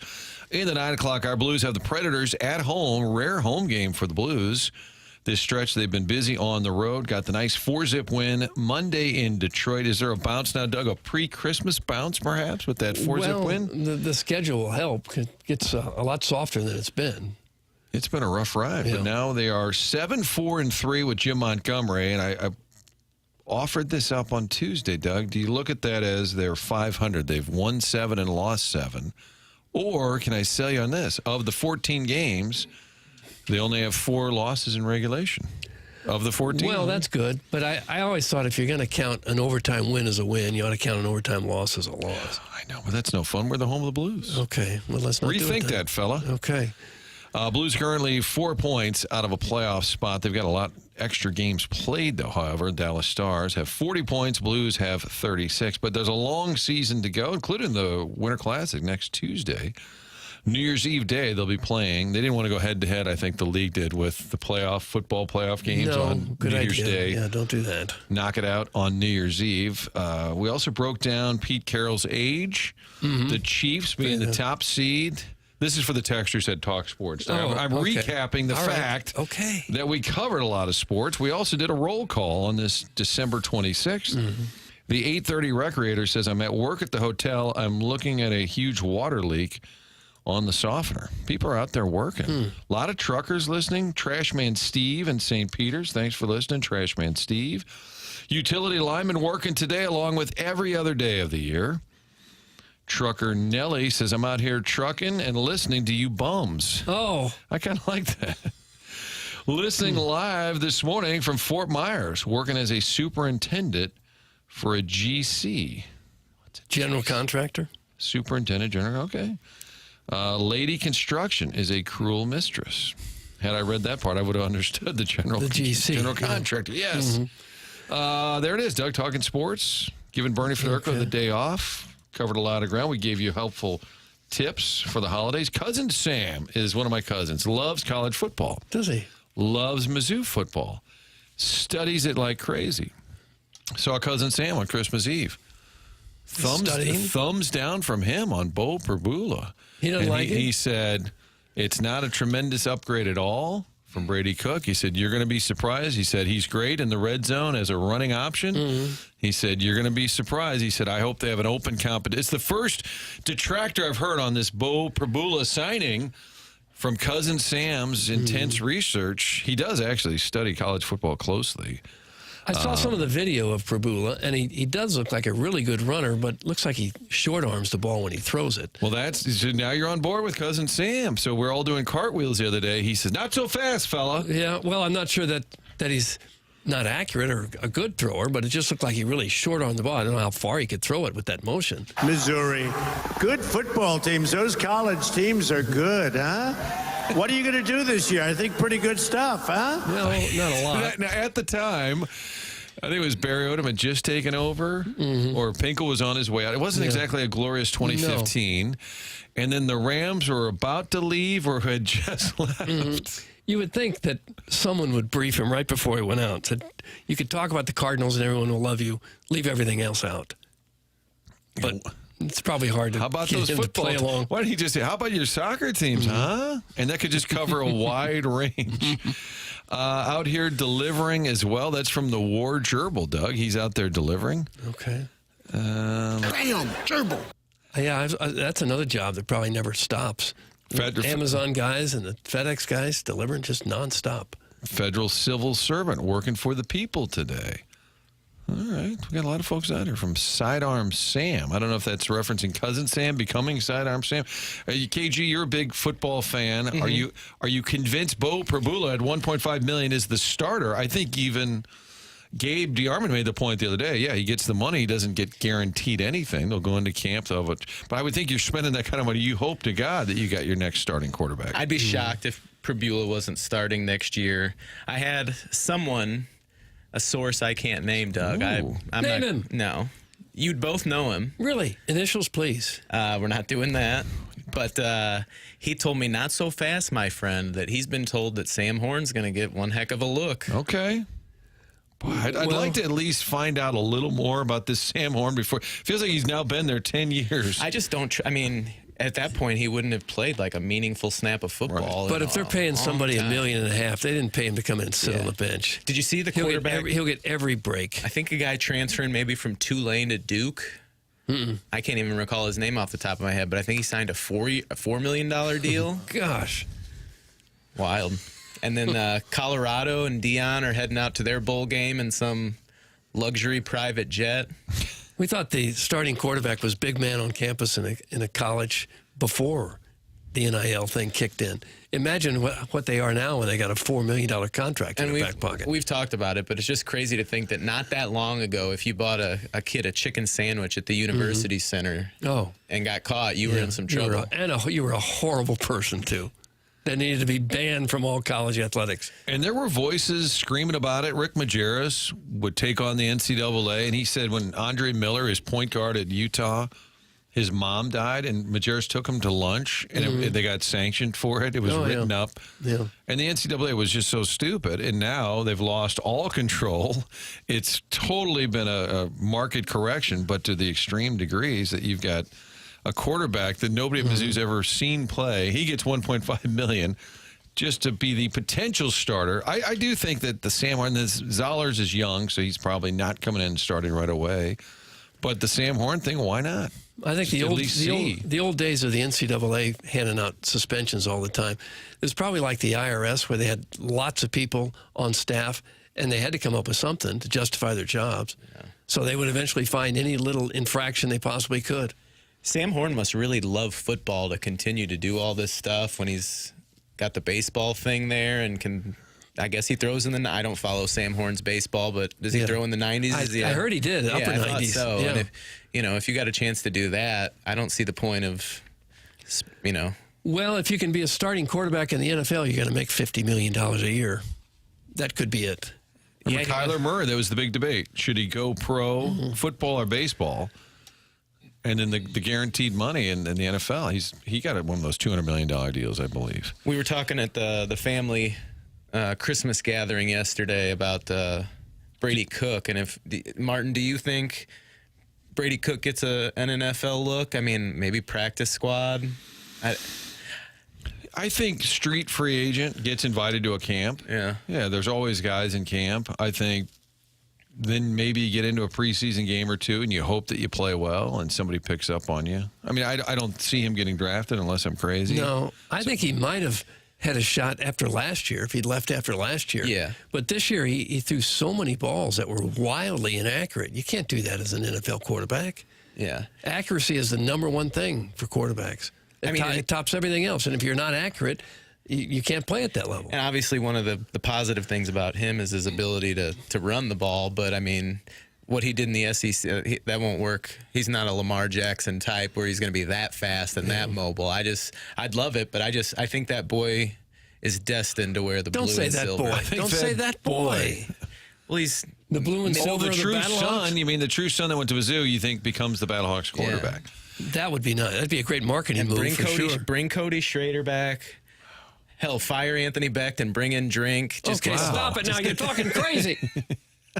Is Beck still the coach? He was talking about West Virginia. Well, I know he didn't get it. I think he was in the mix there. I think he's going to be a head coach, college, or in the pro game, be an assistant at some point. He's carved out a decent resume now doing this. But Brady Cook is going to go through this whole process in the spring, and that's when the Battlehawks are playing. So I don't see him in your silver and blue this year, but maybe the following year. Well, the Battlehawks, I guess, signed some legit quarterback from TCU. Max Duggan, yeah. They signed, I think, 3 total. So the Brady Cook St. Louis idea, well, we're probably kidding around a little bit. At some point, might make sense. If you're talking about name recognition. Oh, yeah, it'd make a lot of sense for the Battlehawks. We were also debating yesterday at my family gathering. A lot of them are teachers. Were you playing drops at the dinner? I was doing mental drops in my head, just getting some reps in. Right. But we were debating, who do you think makes more money? Like my cousin, he's a teacher, and he's been doing it for a while. He's got a master's degree. Who makes more, a veteran teacher in a good-paying district or the average Battlehawks player? Teacher. That's what I said too, and that shocked him. But I don't think so. It's probably 80 or 90,000 or so for the teacher. Yeah, less than that. But you're in at ballpark. But I just can't see these second-string offensive linemen making a whole lot of money in that I don't league. think they do. I think they're there with the dream of keeping football alive and maybe getting an NFL shot someday. Most of them. Yeah, I don't know if I've seen a pay structure for UFL. Like, obviously, A.J. McKernan would have been their top-paid player, but I think it's slotted even. I don't think you can just throw around because the league is its own. They own every team, right? So there is no competing interest. Like the crazy owner in San Antonio is with the Brahmas going to outspend the Battlehawks. Yeah. They run the entire product. I'm pretty sure that those are slotted. And if you don't like it, they'll just find another guy who played Division I and not quite good enough for the NFL, and he'll be happy to come take your spot. But with Brady Cook, I would think that his agent would get a pretty good read on whether he has any NFL teams willing to give him a shot before the Battlehawks season rolls around. Yeah. I'm sure he's got an agent. If he's just getting no way, no, he won't be invited. Well, then maybe he would go to the UFL. Would make sense. I'm from the loop and I'm proud. Okay, he can scream that. I'm from the loop and I'm proud. What is that from? That is, I think, the supporters section for STL City had some chants that people were wanting the crowd to learn. And from the Lou and I'm proud. I think the reason they didn't get any of the other QBs, they wouldn't guarantee the starting job. That's possible because Mizzou was certainly in the market for other transfer portal quarterbacks. Pipe fitter working today on a chiller system that cools the magnet on an MRI machine, trying to hit a critical deadline of January 6th. So the pipe fitters checking in as well on the text line. The magnets have to be cooled? Whatever, dude. Oh, yeah, that's what I tell him. Cool your own magnets. Title of the segment? Cool your own. I would love for Tim and Jackson to come back next week. What'd you guys talk about? Hitchhiking. Cooling magnets. Oh, there was a great story. Oh, boy. It was about hitchhiking. I'm sorry. I got the text runneth over even on the day after Christmas. Yeah, that's good to hear. If we were to hitchhike today, none of our cars worked and we had to get home. Yeah. How would you go about doing that? Would you just stand out here on Olive Boulevard? And Well, the put a step one thumb is out? tarps off. What do you mean tarps off? Take your top off. Today? Yeah. That's step one. I wonder if it's even legal. If the police would come by and say, take move your along top now. off? No, to hitchhike. If they'd say, move along now. I don't know if it's legal. Cops call in. Cops call in on the Callier and Thompson phone line. Have you ever said that before in sports radio? Cops call in. 974-0101, 314-974-0101. If any of the officers of the law would like to phone in, you can text 399-9646, Air Comfort Service text line, 314-399-9646. What I enjoy on a roll call Thursday, people texting in where they are, where they're working, what their occupation is, but also if you have a suggested moniker. For those who don't have their own, like Mr. Big Cream or Buzz or Minute Bowl eligible, you can just put at the end of your text what you would like to be referred to as. I think we're behind on the clock. Yeah, let's take a break and get that clock But right. I'm just reading that Missouri is unique in that they haven't adopted the Uniform Vehicle Code prohibiting pedestrians from soliciting rides while on the roadway. Oh. So it is largely legal to hitchhike in Missouri. So we couldn't legalize sports gambling for all this, but we're all in on hitchhiking. Right, that's fine. You know. Time to take a break. Okay. Gosh, it is the Brown and Crouppen, a morning after. Don't forget the Design Air Heating and Cooling email today. That's in the 10 o'clock hour, which the chairman will be running. He'll have a board meeting in the 10 o'clock hour. We've got JR talking Blues hockey. They've got the Predators coming to town on Friday night. More of the fun and games on the morning after next.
This is Chairman Kurt with a Sports Center update brought to you by Saliga Heating and Cooling. The Blues off tonight. They'll be back in action tomorrow at the Enterprise Center, taking on the Nashville Predators. Puck drop at 7. Pregame right here on 101 ESPN at 6:30. Tired of the NFL? Too bad. Tonight, Bears Seahawks. Pregame right here on 101 ESPN at 6:30. That was another Sports Center update brought to you by Saliga Heating and Cooling, an independent American heating and air conditioning dealer.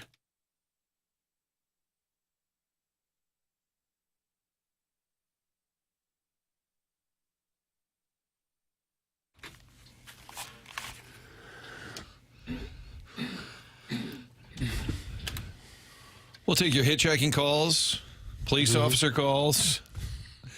Begging for police officer calls is a whole new genre. They're related, too. Whole new genre. And they could talk hitchhiking with what they've seen over the years. Late 80s, Belleville, rainy morning. Saw this guy walking, offered him a ride. He got in. I asked where he was headed, and he said the mental health clinic. I'm sure he saw the look on my face, so he explained it was to attend a DUI class. That could throw you for a loop. Yeah. Another suggestion was that we do some edibles and we all go out and try and hitchhike. Like, turn it into a contest. I'm down for that. Okay. I feel like you and Jackson will have a hitchhiking contest, and we'll send you two out into the streets. Tops off, edibles in. We hit Olive Boulevard and just see where the day takes us. I've heard the old hitchhiking story where a guy gets in a car and says to the driver, "Thanks for picking me up, but how do you know I'm not a mass murderer?" And the driver says, "What are the odds there'd be two of us in the same car?" Little hitchhiking humor. I like that. I didn't know we'd have hitchhiking jokes on the show today. Cool your magnets. That sounds like a Gen Z insult. I kind of like cool your magnets. I know some 13-year-olds. Oh, Jay. Shout out to the local 562 pipe fitters keeping this city moving behind the scenes. Shout out to the pipe fitters.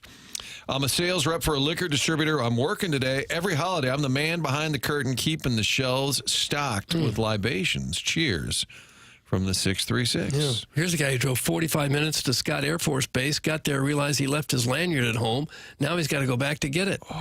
45 minutes back home, and then 45 minutes back to Scott. That's tough. You got to have your lanyard. Nick Saban couldn't get into SEC Media Days because he didn't have his credential on. Yes. They didn't recognize him. I think the guy was later interviewed, the usher or security, who said, I knew who he was, but I told him, hey, you're supposed to have it on. And he said Saban was exceedingly polite and said, I'll go get it. But I think it sounded better like he wasn't allowed in without a credential. You see the pictures, Tom Brady in Canton. He's got a lanyard on. Oh, yeah. Like, I think Tom Brady, I kind of know who he is. Even Peyton Manning, they've all got like their name tags on. I guess it's I know, Doug, you're probably too big for that. The hardest guy to get past in a situation like that is the minimum wage worker who's doing exactly what his boss told him to do. Don't let anybody in without a lanyard. And you're like, you probably could have let Nick Saban. You told me. Right. Nobody gets in without a lanyard. Installing an electric vehicle charger today in Denver. Oh, my. They're listening in Fort Myers. They're listening in Denver. They're listening in Texas. Somebody in Texas was working on a ranch, and they sent a picture of the ranch. I like the fact now they're including photo proof of what where they're they doing. are. Yeah. It's not just enough for me to ask for roll call. Where you are, what you're doing, we now need actual evidence. I think all of us could work as ranch hands. We'd be good sod busters. Would we? No. No, we wouldn't. Stephen Boundbrook, what's up, Steve? Shout out to the local 396 Iron Workers. And this is from he sent a picture out there working construction. My colleague at Fox 2, excuse me, about to sneeze. Oh, bless you. Oh, my. That was a good one. My colleague at Fox 2, Kevin Ryans, is from New York, and he listens to the show on occasion. Yeah. And he said the other day, what's the obsession with Mike Francesa? And I said, reasonable question. And I said, I have to tell you, I don't entirely know, but it's been going on for a long time. Yeah, I don't remember. Probably just one of those pieces of audio, and then just that back after this Twitter account is just a gold mine of good stuff. And I remember we heard at one point he was making like $4 or $5 million a year, and so we wanted to get some tips and pointers on what he did so we could bring it to our game and maybe make $4 or $5 million a year here. Hasn't worked. Not yet. No. Be patient. What works in one town maybe doesn't work in another. Well, he was going to coach the Giants. They offered him a chance to coach the Giants. Couldn't take the pay cut. But it's part of the fun and games. Fun with audio, including, and KG's doing a great job on the drops, just enough to get folks fueled and fired up that want more drops from Jackson. It is hard to run the board, do all of that. I wanted to hear, and we have fun with audio, Doug. Do you want to have some fun with audio? Sure, I'd love to. Stephen A. Smith answers a question from a fan, and it's advice for the fellas. Is this true? This is Stephen A. with advice for the fellas. Yes. Okay. So Stephen A. on his show that he does will take questions from Twitter followers, and he was sent in this query. Hey, Stephen A., my wife wants her boyfriend to be in a family Christmas photo, but I told her no. Hold on, let me read. My wife wants her boyfriend. That's where you lost me. If she's your wife, what the hell is she doing with a boyfriend? I'm fine with her having a boyfriend, but him being in the family Christmas photo is where I draw the line. She got all upset, and now she won't even talk to me. What's your thoughts? Why are you married? Utah or someplace like that. I don't know what the polygamy is going on. I don't know what the hell's going on. She wants her boyfriend in the picture. You don't. And rather than being sensitive to your feelings, she's pissed off that the boyfriend ain't going to be in a family Christmas photo. You know what that means, right? What? That means she wants him, not you. Your wife has a boyfriend. That's enough solidification for your ass. Let me educate the fellas about something. All right? When a woman wants you, it's not enough that she wants you. You need to know why. Does she want you because you pay the bills? Does a woman want you because you make her laugh? That's very important when you're putting it down right. Does she want you because of that? Because chances are that last part that I just brought up does what the boyfriend's doing instead of the husband. Because this dude right here, he handling that thoroughly. You feel me? It's a really long, thorough answer for what I wonder if it was a joke of a question in the first place. And that was the really trimmed down version. The raw clip was like 5.5 minutes, and we had to do a little manscaping on that He one. kept rereading it to like further understand. She wants the boyfriend in the picture? Hold on here. And my wife wants the wait a minute. And then he goes on to explain how it all works. And I think it was all a spoof question. Kind of, he got Francesa there, Doug. I would say he got Francesa. Yeah, but he handled it very well. Yeah. This dude right here, he handling that thoroughly. You feel me? Now, they say if you take family photos and you just have one of your kids has a boyfriend or girlfriend, you put them on the absolute end of the photo so you can crop them out later if it falls through. And looking back at some pictures that I was in, I was put on the end, and now it makes perfect sense. Yeah. One could easily argue there are adults who like breasts more than babies. You've been properly clipped out of those. You see a lot of photos now where you were on the end? No, but there is one in particular from a destination wedding in Jamaica. And I'm on the very end of the photo, and not with that person anymore. Right. So it was an easy edit, an easy crop job. But could have been intentional at the time, knowing that once you get cropped out, the photo's not ruined. Yeah, could be. Is that hurtful? No, I really don't care at this point. I got a Christmas card, a friend with his daughters in it, and I know one of them's married, and so it's obviously the husband. And then the other daughter had a guy next. She's not married. And I thought, that is kind of bold. He was right in the middle of the picture, clearly the boyfriend. And maybe he suggested he be in the picture. I don't know why he got included. Maybe Poor planning. Poor planning to put him in the middle. Yeah. Got to put him on the end. All right, JR, Jeremy Rutherford, 9 o'clock hour. We'll talk some Blues hockey. It's 9:01. In fact, right now, that is your time check. Brought to you by Clarkson Jewelers. It's the day after, on the morning after, day after Christmas, live edition of TMA, powered by Brown and Crouppen.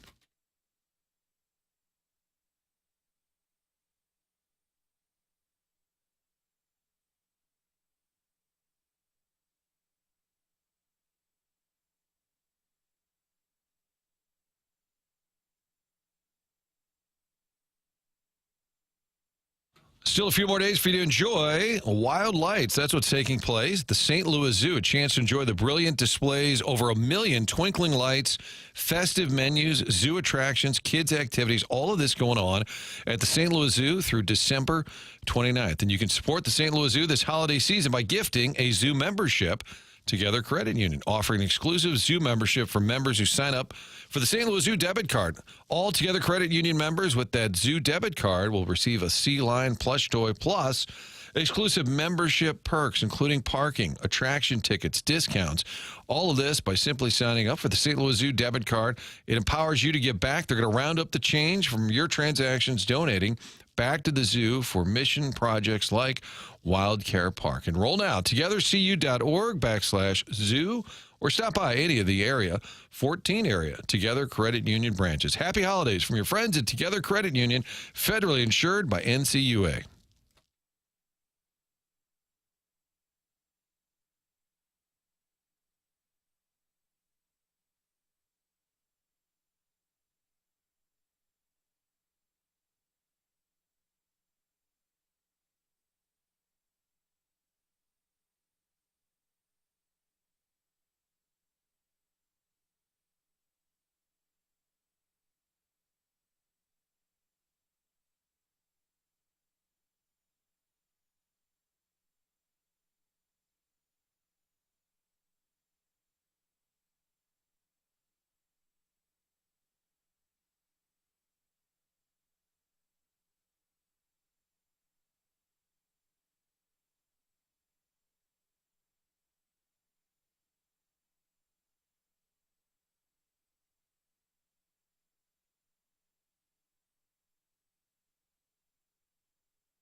Design Air Heating and Cooling email today that's coming your way, 10 o'clock hour. I just realized I called for the Stephen A. clip, and that was supposed to be part of the board meeting in the 10 o'clock hour. I've cut into the Smutton stuff, Doug. I apologize. Well, if I've learned anything about Smutton stuff is that there's never a bad time for it. So we got to a little early. That's fine. We're flexible in here, especially Doug. Yeah. I don't have much of a catalog for Smutton stuff material. I've been learning on this show. You could buy a house from the Sears catalog and put it together. Used to be able to, not anymore. Mm-hmm. We asked for police officers to phone in, and shockingly, they didn't. We've had a lot of hitchhiking tales.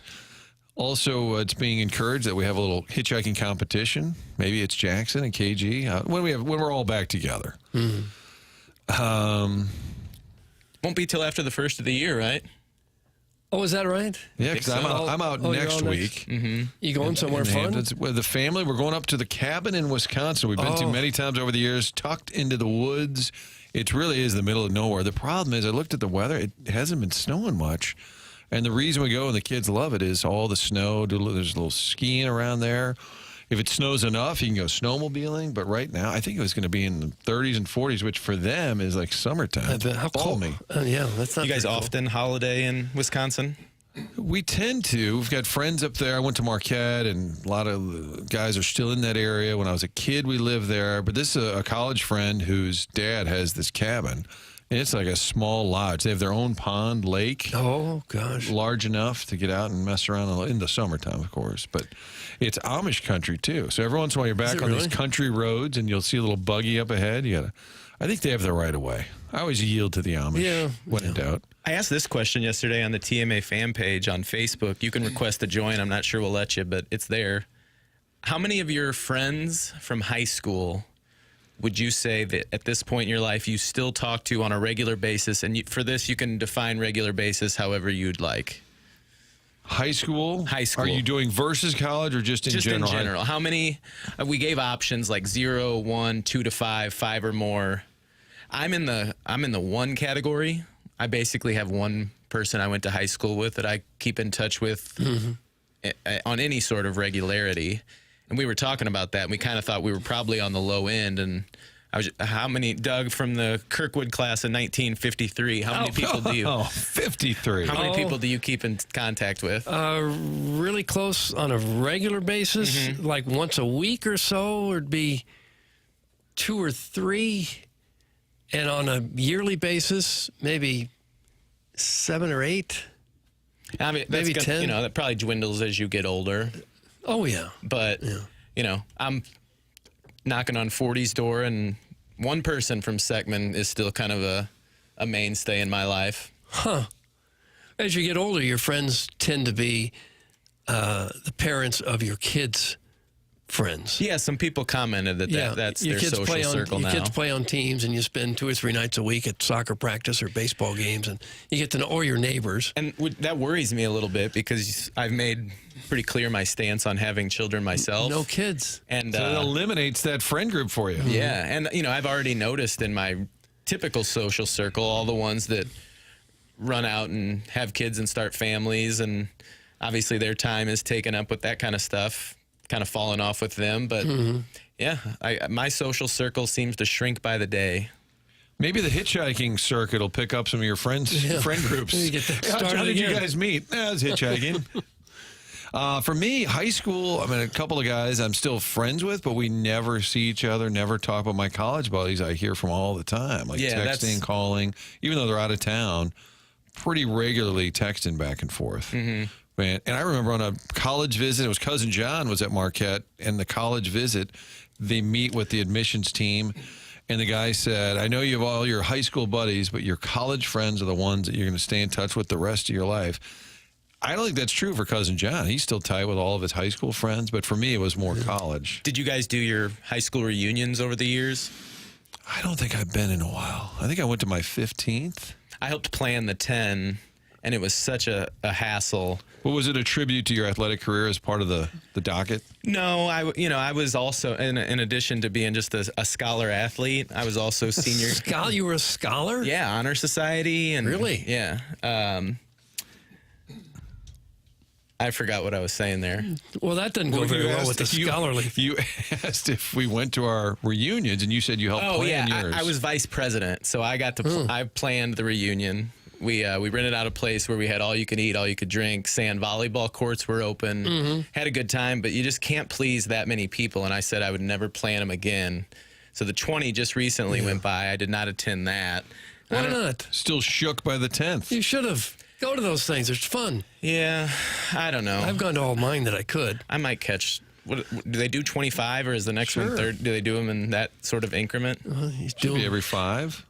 Whoever gets the whole thing going in your class, they kind of decide. Would a graduating class at Seckman be like 100 to 200 or huge? 330. 330 in the graduating class? Yeah, I was. Oh my goodness! In 2003, our class was right around 330. We were close to, I think, 650 or so at in Kirkwood. Your class? Yeah. Wow.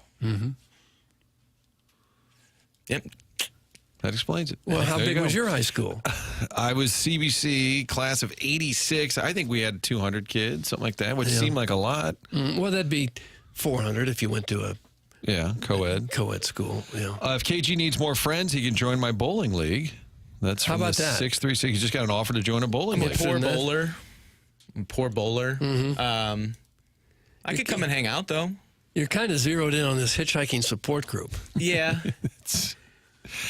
Martin, take a detour to Brainerd or to Isabella, Minnesota. I'm going to get you a sled dog excursion and some ice fishing. It's a little out of the way, but I might do it I haven't ice fished since the days in Rhinelander, Doug. God, the glorious days up north. I did that a few times. That's just not my thing. Minute Bowl eligible, graduated in 1980, have never attended a reunion. Well, you should go. Yeah, Minute Bowl. See the old folks. It's funny how some of them look almost exactly how they used to, and others you wouldn't know it if they had a name tag on. You could say, no, that's not you. You had people come up to you on the streets and say, Doug, how you doing? And you're like, hey, good. And they're like, oh, yeah. Billy Higgins, I was with you. And you're like, oh, yeah, for sure. Higgsy, yeah. Yeah. Guys, you've been metaphorically hitchhiking with Tim for the last 20 years. Give the man some road top for crying out loud. Okay, that's from enough. Mr. Big Cream. I didn't see it. I got hit. Daddy's ready to bottom. Oh. Oh. Cherish the cabin, Martin. Cherish the cabin. I will cherish the cabin. Well, I prefer a summer vacation. Summer weather type vacation. My wife Not going in the summer. My wife says we're going the wrong way. We're going north. I think so, yeah.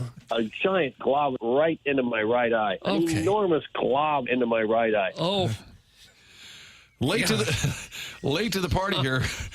Voice texted while driving and just got a message that said, message send failure. The name is Greg, loan officer. I work at Together Credit Union. When you're 100% commission, you are never off work. There are a lot of folks working today. Well, that's probably true. Work in IT. Typically, we get the week of Christmas off, but I'm heading to Memphis to work on a large project. 6 days straight, lots of overtime. Nice bonus for going during Christmas, New Year's from the 314. Well, then you do it. You've taken care of Christmas at this point. If you can get away from the family a little bit, you can make some extra money. Carlos Spicy Winter. Not working the rest of this week because I went to SLU High. So if you went to SLU High, you get the week off. A little uppity. You could go in and what if you went to SLU High but were working this week? Could you just go and tell them, I'm sorry, you may not understand. I went to the U High.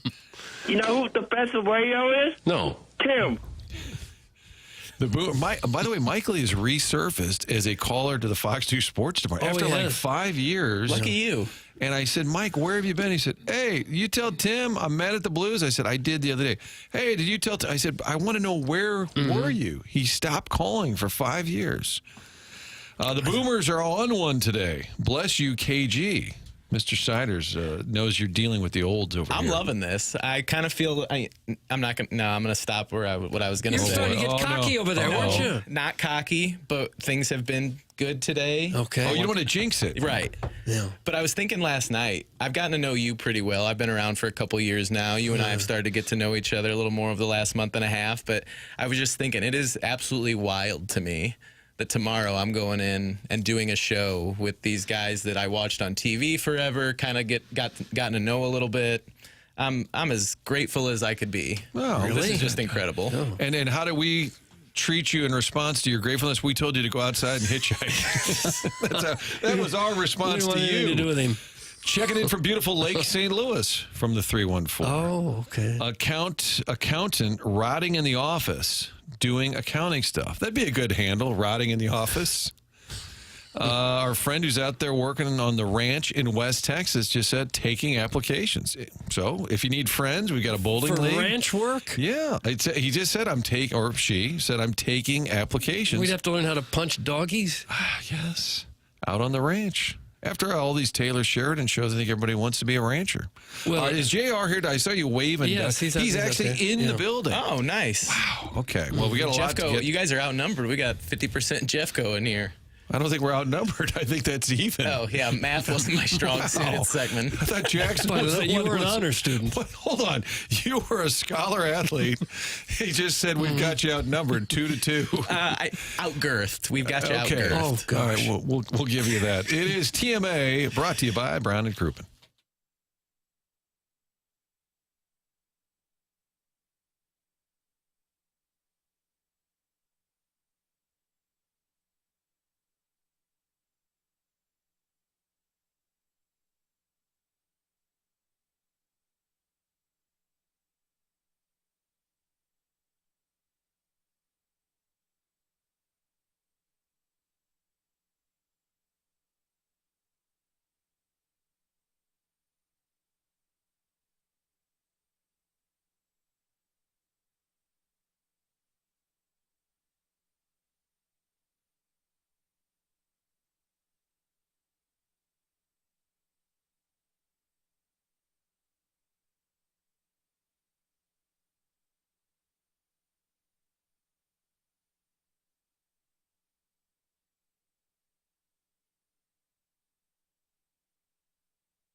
I always thought it was Tim's fault that the clock was off. You give me that steering wheel, Doug. I'll keep us right in the lane. Well, it doesn't happen, does it? Nope. We're way off. All right. It's 9:19. We got in all the hitchhiking talk. We just didn't get all the breaks in properly. We do have some blues talk on tap. Jeremy Rutherford, JR, is in the house. Oh, here he is. All right. JR, thanks for coming in. Was it the Jeffco oil change talk that caused you to get in your car and head this way? Yeah, I was thinking about doing the hit from the phone today, and I thought, you know what, we'll get in there and talk some Jeffco. Actually, I had a few minutes. I was early, so I drove by Seckman High School. Did not see any numbers retired. Didn't say chairman anywhere. No scholar. No. What's up with that? Cards on the walls. Nothing. They don't want to make the other Jeffco kids feel bad by showing them all my accolades. Who's the most famous graduate from Seckman? Oh, man. You got any? One is fine. I got to be in the... Oh, no. I got to be No. 10. I would 10. think so, sure. Got to be top 10. There's been no professional athletes that I'm aware of. All right. And this is normally where you do this, but you're busy. KG's running the board. Martin, Doug with JR here. Can you handle this, Doug? Most famous Seckman graduates. Oh, okay. See what you can come with this. Meanwhile, JR's here. Yeah, and I wanted to tell you guys, he'll be in a couple minutes. I picked up Federico hitchhiking. Oh, he was hitchhiking? Yeah, he was hitchhiking. Did he have a shirt off? Yeah. I bet in Foam Lake it was okay to hitchhike. Hey, there's Federico's boy. Hey, Bernie, get in the back here. In the pickup on top of a hay bale, probably. He probably did that some in his youth. Growing up in the 70s, I'm sure he did. Yep. We didn't get into it. Spent about 20 hours out at his house writing that book, hearing a bunch of stories about We never talked hitchhiking in Foam Lake. It never came up. Well, I got to tell you, we gave away a copy of that book last week. Yeah, and thanks. People were texting like crazy. And some really great stories about going to games with their dad or their son or their wife and kids and whatnot. I felt bad that we didn't have more books to give. Yeah, no, we can get you some if you need some. We can also buy it. Great situation. I mean, you grew up watching Bernie Federico. I grew up in St. Louis, lifelong fan, and all of a sudden you're sitting in his house, for hours on end putting a book together, and it was crazy. I'd say, hey, Bernie, what's your schedule? I will be out whenever it works out best for you today, so we can work on them. No, JR, whenever you want to come out. You just come out wherever you want to come out. Like, just the most down-to-earth, as you guys know, guy there out there. And his wife, Bernadette. She's love great. the fact it's Bernie and Bernadette. Doug's wife is Dougette. Both were Bernies. Yes, I love that. We got a Blues game tomorrow back at home. It's been a while, right? 11-15 on the road. But at some point, they got to start playing better at home. That's the other thing. I mean, Montgomery's been on the road with this team a ton. They've been pretty good on the road. Got to find a way at home to get some momentum. Yeah, they do. And we've all talked about it being such a big grind here lately. And with that comes a lot of road games. And, when they started off so well, winning those road games, you thought to yourself, wow, this team can do this on the road.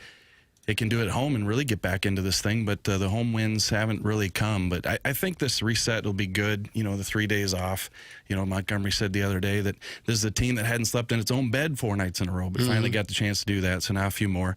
And then Nashville, everybody talks about them scuffling here this season. But they've won a few big games here, 3 out of their last 4, beat L.A., so a couple nice wins for them. And then Buffalo comes to town. KG, and he knows that, Buffalo hasn't done too much this season. 13-game losing streak, in fact.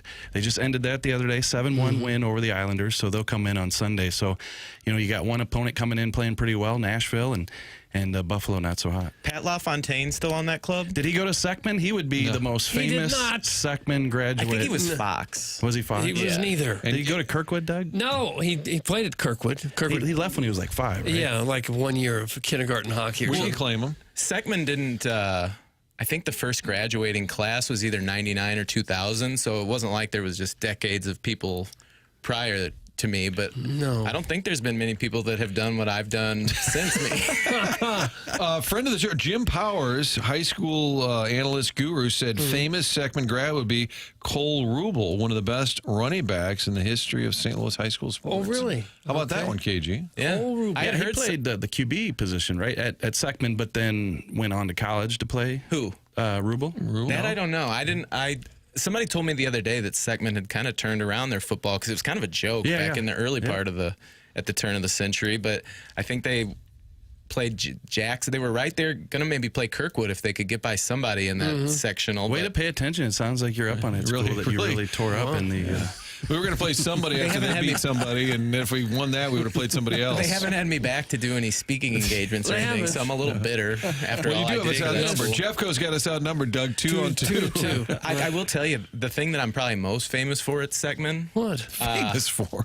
Was my sophomore and junior year. Pie eating contest. No. What happened? I learned the choreography to NSYNC songs. I can see that. And taught them to 4 of my buddies, and we performed at the talent show as In Seckman. How'd that go over? Great. I, of course, played Justin Timberlake. Right. Of course. I had the bedazzled bandana on, but I spent hours watching the concert DVD, learned the moves myself, taught them to the other 4 boys. My mom made the costumes from the real concert. It was a whole production. Wow. The ladies just absolutely went crazy. So is this what could have led to the small social circle? Is this a byproduct of that? Just he and his boys. Yeah. Were you a Tubby Timberlake? Oh, yeah. Tubby Timberlake. That would... Hey, that we're would be, people too. Yeah. That's my new handle. But, I think 60% of the guys from Seckman have kind of gone through some issues. There needs to be a Well, when behind you're a the child music star, it done. happens, Yeah. right? Yeah. What do you mean issues? Just legal trouble, divorces, arrests. Oh. We were a hard scrabble group of teenage boy dancers. Oh, I don't consider divorce an issue. Arrest, maybe that's an issue. I felt like you were going to go into a divorce ad right there. So that's recorded. No. Rubles, the running back at SEMO, played quarterback at Seckman from the 3-1. Yeah, really. We saw him a few times. He's Yeah, Friday Night Lights right down the street from my house. Thank you. The Seckman kids. All right. So he's number 1, and KG over here is number 2. According to... People are asking for video evidence of in Seckman. There is video out there. I'll see if I can find it, maybe digitize it. I think it was taken on technology that's a little obsolete now, but I bet it's out there. There's pictures. I have some pictures I'll make accessible. Maybe that Mizzou girl who saw If she only knew. No, seeing her and predicting what her age might have been, I don't know that she would even know who NSYNC was. Okay. She was a little younger. Oh, gosh. Not weird younger, but okay. Not B. Diddy. Did you win some sort of prize for this dance you did? Free lunch. I mean, there was no prizes, but just like the glory. We got the closing act. The glory of it all made it worthwhile. I mean, I'm not exaggerating when I say this. The screaming of the gym full of teenage girls when we ran and jumped up on stage was deafening. Just like Elvis. It would be like the Beatles or Elvis. Yeah, it was like a modern day Jeffco Elvis. From the 314, I have video evidence. That's what they're saying, that they can. I don't know how they can get that to us, but we would welcome that video. Thank you from the 314. Also, high school friend related, Gary Kornfeld, friend of the show. Brentwood boys, class of 73. Golf once a week. Wow. We stay in contact, about a dozen of us from the high school ranks. Jared, where'd you go to high school? I went to the Lutheran South. I was listening to you guys on the way in. Lutheran South. It's like the Ohio State University. Cody Schrader, then JR, Cody back Schrader, to back. for sure, right? Yeah, and no awards, no scholarly awards, no academic, no school sports, nothing there. In fact, I played guard and tackle on the football team. I guarded the water set at the end of the bench and tackled anybody that came through. Oh, no. Yeah. Were you on the club? I was on the club, yeah. But you didn't get to play? We won one game in my 2 varsity seasons, so we went 1-19, and we beat DeBerg. No, did you? You clipped them. Clipped them 25-0. Did you get to play at all? I got to go in when we were losing 49-0. We played Lutheran North. I always have battles with Scotty Warman because he went to Lutheran North, and I still have it ingrained in my memory. They had a running back by the last name of Jerry Terry, and their announcer up there at North would say, Jerry Terry gets the carry. He's to the 30, the 20, 10. Touchdown, Lutheran North. Lutheran North 42, Lutheran South 3. Ouch. I thought he was going to rhyme Jerry Terry Carey with something else. Yeah, you were waiting for it. See, and things are getting hairy for the South. You would have if you were the guy. Crusaders. Where'd you go to college, JR? I went to UMSL for a cup of coffee, got up to about 100 hours, and then there was so much work at the Post-Dispatch. That was back when, now they have all the online courses. I think there were like 4 at the time. We're talking mid-90s, and I took all 4 of them. I couldn't take any more, so never did get to the end of that degree. But you were a savant. You were a protege, and they just scooped you up into the business at a young age. Yeah, yeah. We were trying to determine if you... Same thing happened to Bill Gates at Harvard. Yeah. He had to drop out to start Microsoft. Yeah, our futures didn't work out the same. But I was listening to the conversation you guys had earlier. I actually hang out with grade school friends. In fact, we hung out last week.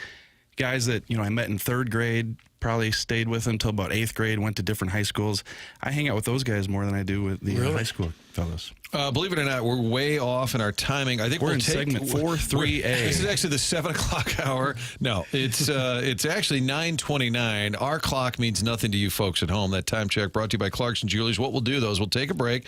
Come back. JR, Jeremy Rutherford, The Athletic, Blues conversation, text in. Do they have to be two-part? Is that what it is? Yes. Okay, two-part questions, Blues-related, Jeffco-related, doesn't matter. Text those in, and the text line is 314-399-9646. It's the Air Comfort Service text line. Jeremy Rutherford in the house. The Morning After here, brought to you by Brown & Crouppen.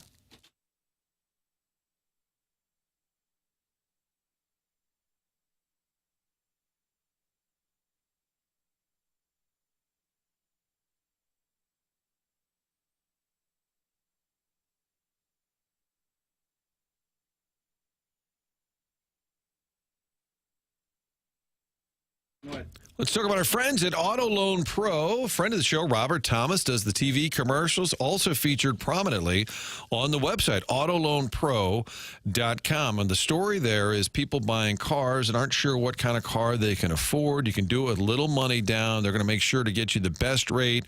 Even if you're in a bad circumstance right now, they're going to find a way to find you a car. In addition to that, when you go to the website, autoloanpro.com, there's a playbook that you can download. It talks all about how a credit history is built, the factors that go into your credit, good or bad. So you're going to learn in addition to buying a car. All of that, one spot, autoloanpro.com. Make a large purchase like this. Yes, it's complicated, but the Auto Loan Pro can help you get back on track. They work with over 50 lenders to get you the best financing possible.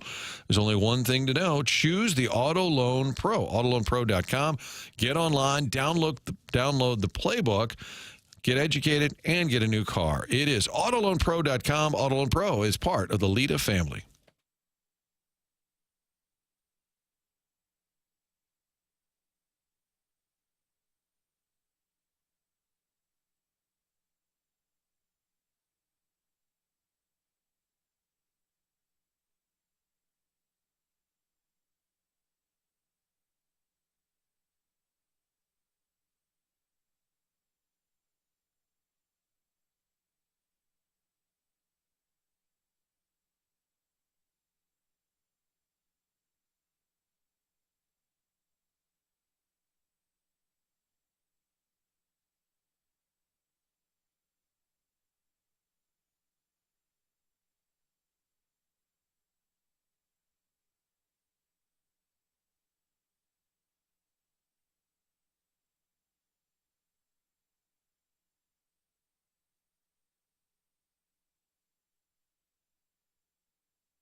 (9:33) the morning after.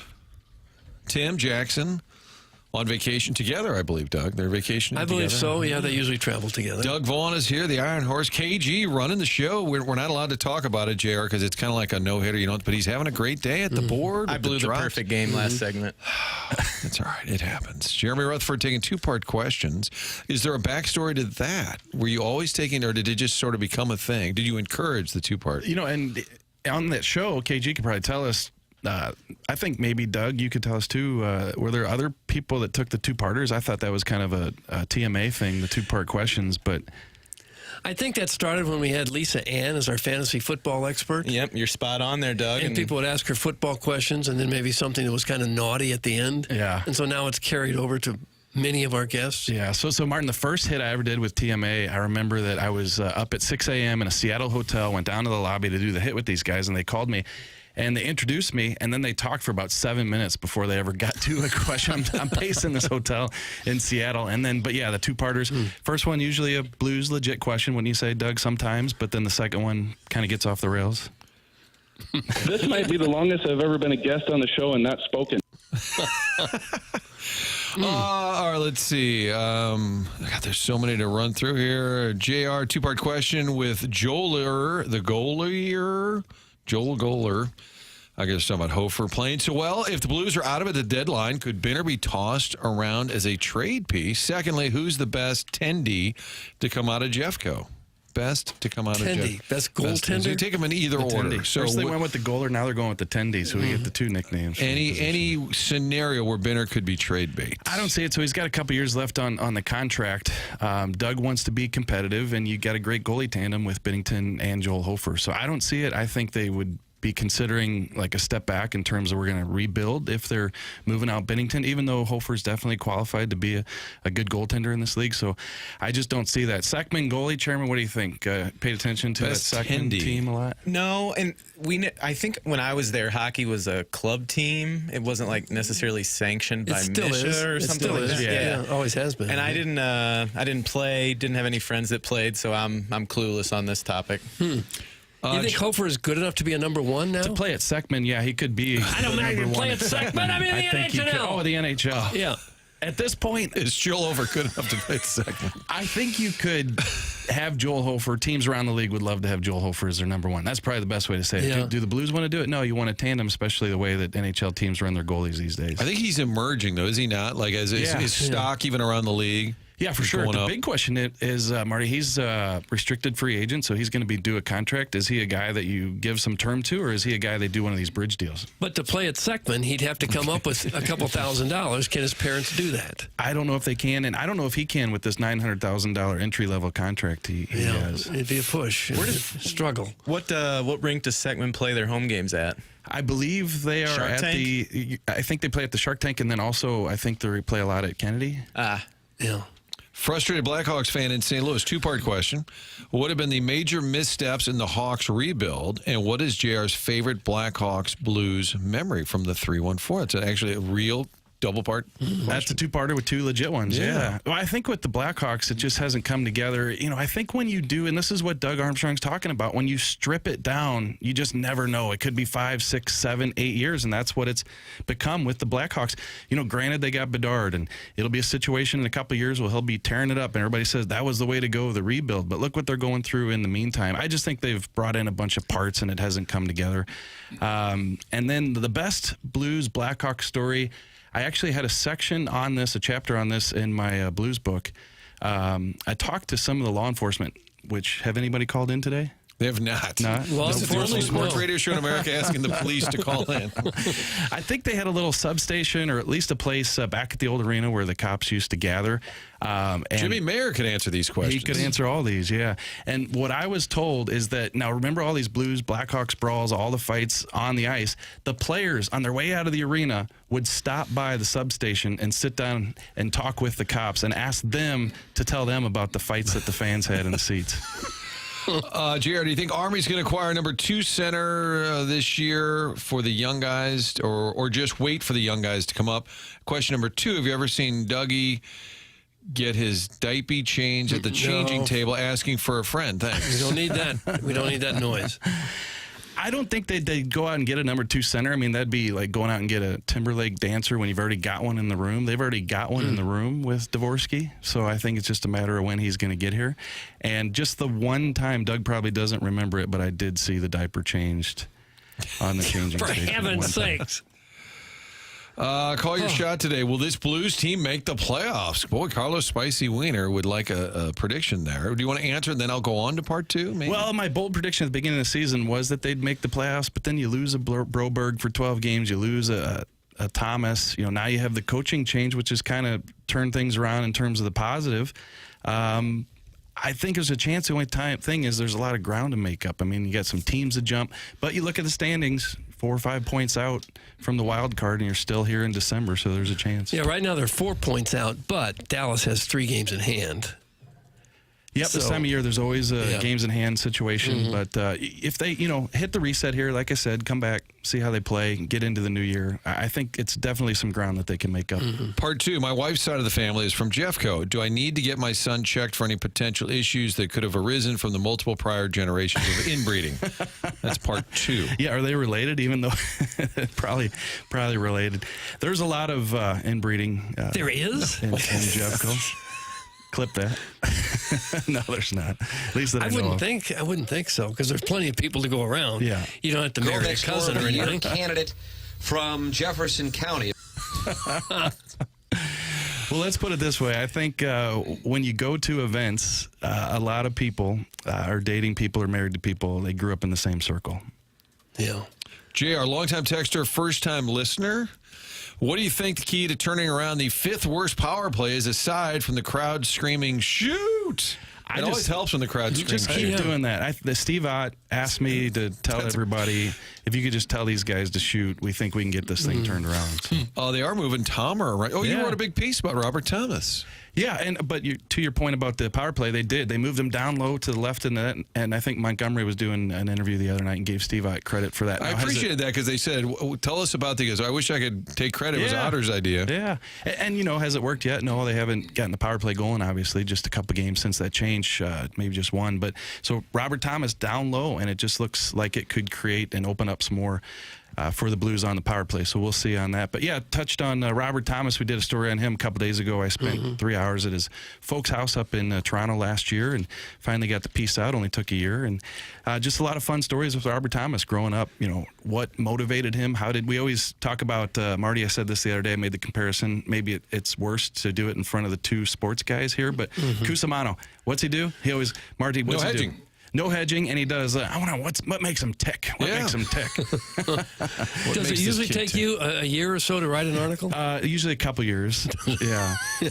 Yeah, you don't want to overdo it. Yeah, not too many. But no, I wanted to find out what made Robert Thomas tick, and I feel like going and talking to his folks for a couple hours kind of led to some good stories about that. Did you ask his parents, one hockey player to save your entire family, your entire life, for the whole family, the life of your entire family? I wanted to save that for Frank. Yeah. JR, longtime texter, we read that part. Oh, also, if you can add one member of the 91-92 Blues to the current squad, why would it be Mario Marois? Marois? I don't know that name. Doug, do you remember Mario Marois? So they gave you the answer while also asking the question. Yeah, what if it's him that I don't want to pick? There is video of KG as in segment that has been sent to the show. Video and how can we play that on the air? Can you move the monitor to the YouTube camera? I don't know if I'm confident in touching all that equipment, but if it's there, we can get it, and I'm not ashamed of it. I'm proud of it. How many years ago would this have been? Sophomore and junior year of high school. It was in the wintertime. It was probably right around this time, Doug. So probably looking at 01, 02. So a couple decades plus. 23 Tubby years. Timberlake. Tubby Timberlake. JR, what's the average FICO credit score on the St. Louis Blues? And do you think that's impacting their performance? That's question 1. Question 2, is Dash considered one of your grade school friends? I think that I thought you were going to ask the FICO credit score of Jefferson County, which that's about a 520. Blues got to be up in the 800. You're never going to be president of Jefferson County with this sort of attitude. Hey, listen, everybody gives me trouble. Hey, quit ripping on Jeffco. I'm laughing with you. I'm from there. Okay. I had a chance to move to Kirkwood, but I saw that the house was open next to Doug, and I decided to stay where I was at. And then my good buddy Dash, that is the best guy in the world. Dash? Yeah, that's a good friend, Dash from the Jeffco. And I took him to a blues speaking engagement with Barrett Jackman one time. And it said on the sheet as we were heading down there, Marty, you've been to a lot of these dinners, right? Said we were going to have salmon. And Dash said, they're not going to serve salmon at this thing. This is a railroad, construction group. And I said, whatever's on the sheet, that's what I'm expecting. And they put the salmon in front of us, and Dash was none too happy. Wow. So he was mad. He was I thought ready he for was the saying it's steak. going to be too fancy.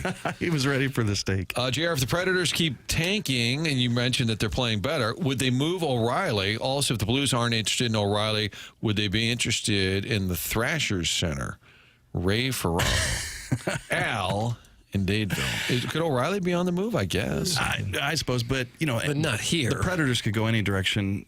But now that they've got it going again, I mean, there's still plenty of time. We're not in February, so these teams can get it going. I don't think that the Blues would have any interest. That train's gone on.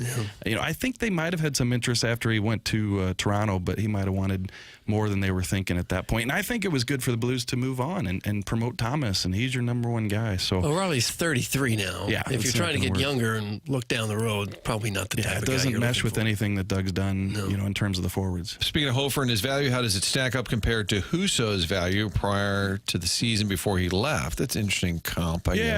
Yeah. No, Husso, he goes on to Detroit and St. Don't you think? Because, he set the stage for this. He set us all He's up. been the trailblazer.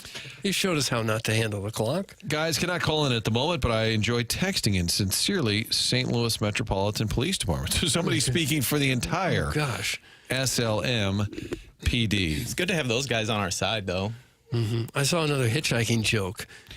Guy says, what's the difference between a Ferrari and a hitchhiker? He says, I don't have a Ferrari tied up in my trunk.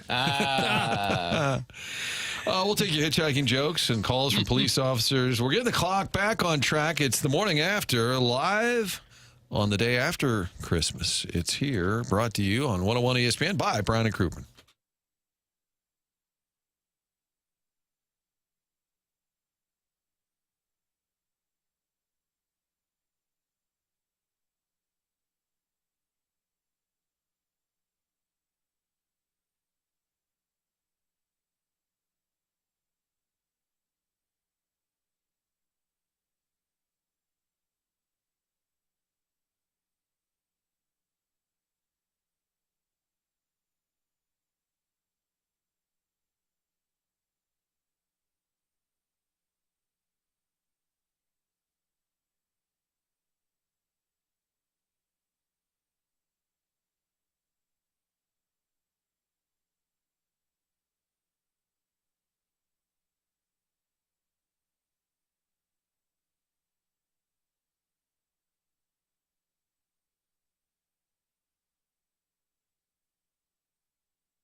Listening from the Wells Fargo Advisors downtown location. That's from Illini Jeff. Oh. Yeah, all you Mizzou geeks in here. Don't forget about the Illini, huh?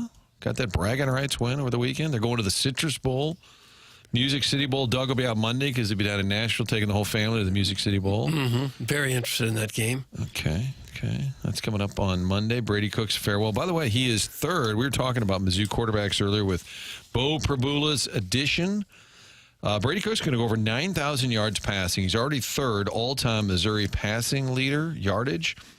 Number one, Doug. Chase Daniel? Yes. Do you know who number two is? I just sort of forgot. Blaine Gabbert? No, Blaine is seventh on the list, all-time yardage. Brad Smith? Brad Smith is number 4 on Mizzou's all-time passing yards list. Kent Kiefer? Kent Kiefer is actually 11th. Can I have initials, please? DL. Donnie Lewis? DL. Drew Lock. Drew Lock. Oh, yeah, that's right. Over 12,000 yards. So as prominent as Brady Cook has been, he's still 3,000 yards behind Drew Lock. You sort of forget how good he was. He led the SEC in passing one year, I think. Over 12. He was just shy of Chase Daniels' Mizzou record. Although when it comes to touchdowns, nobody's even close with, or I say nobody, not Drew Lock and Chase Daniel. Nobody's even close to them in touchdowns thrown at Mizzou. Chase Daniel, 101 in his career. Drew Lock, 99.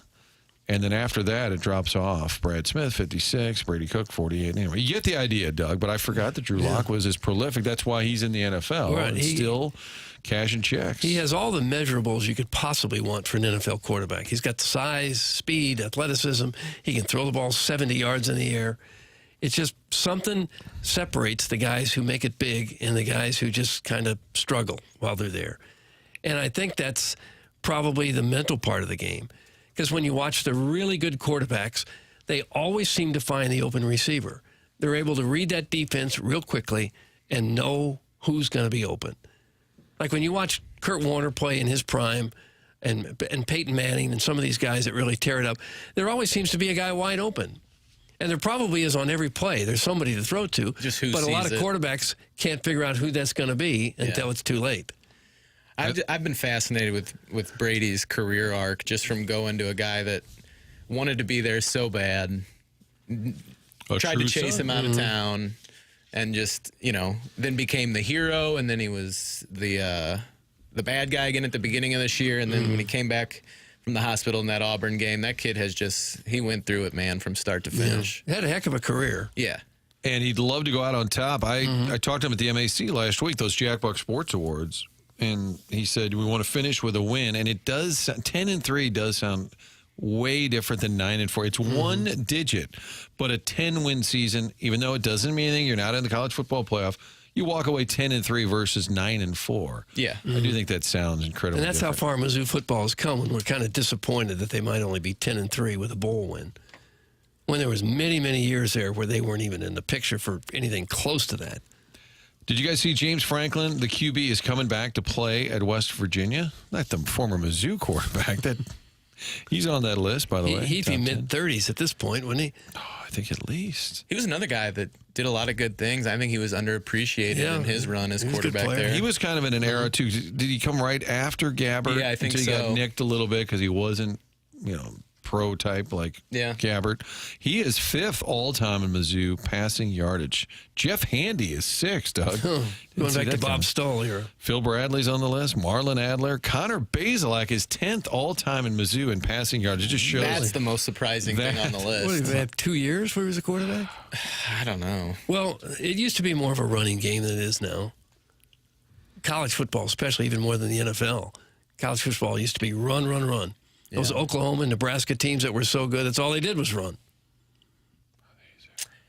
Times have changed. They sure have. I'm trying to read this hitchhiker joke to see if I can. Oh, we got another good one?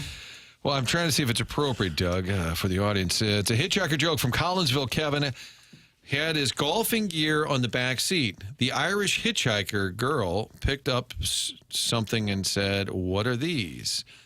"Those are tees," he said. "I rest my balls on them when I drive." No. Well, golfing, you golf tees, right? So you put the ball on a tee and you drive. I see now. "Wow," said the girl.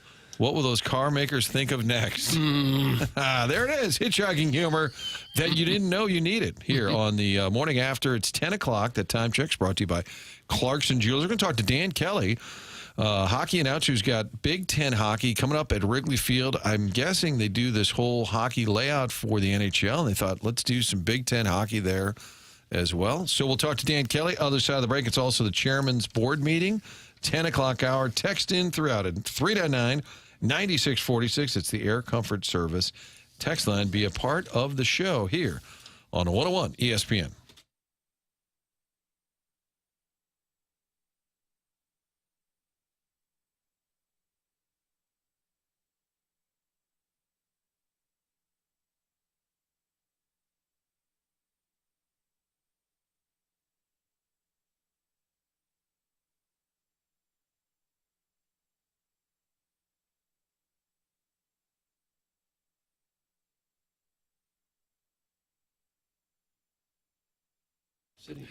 You still have time to run out to Massage Envy and give the gift of me time this holiday season. Massage Envy gift cards selling through now till December 31st, so next week. Up until the end of the year, when you buy $150 in gift cards, you'll get a free $40 promo card in return. So if you're still looking for a gift for someone on your list or for yourself, think about it. Going into 2025, a great massage or a facial or a stretch session, you can decide if you get those gift cards. Get them for yourself, get them for gifts. Maybe you're going out of town after the holidays here. You want to have something in your pocket to hand over. A great gift idea is the gift of me time from Massage Envy. Again, until December 31st, when you spend $150 in gift cards, you'll get a free $40 promo card in return. Massage Envy, where better begins. This offer good in location only.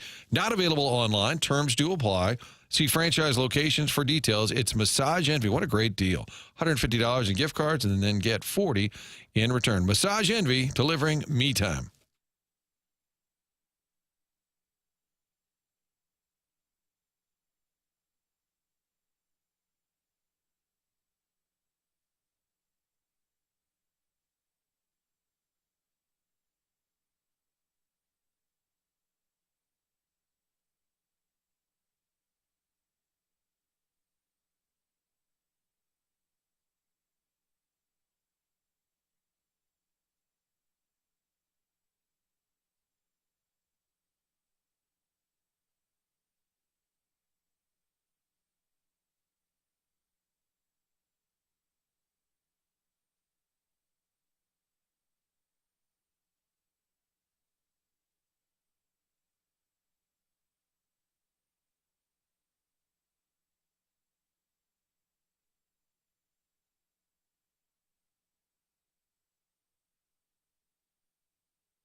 Now we know why management wanted a live program, Doug, so we could do some hitchhiking jokes post-Christmas. Right. It's very topical. Learn about Tubby Timberlake, KG's performance at Seckman. Video has been submitted to the show.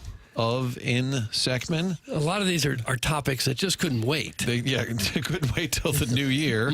Next week, I'm out. Tim and Jackson will be back. Doug will be here. You've got the Design Air email of the day. You can always email into the show. Texters, callers, the Callier and Thompson phone line. And right now on the line, Dan Kelly, hockey announcer who gets to call some games at Wrigley Field. How often do we say a hockey announcer calling games at Wrigley Field? Dan, welcome aboard. How are you?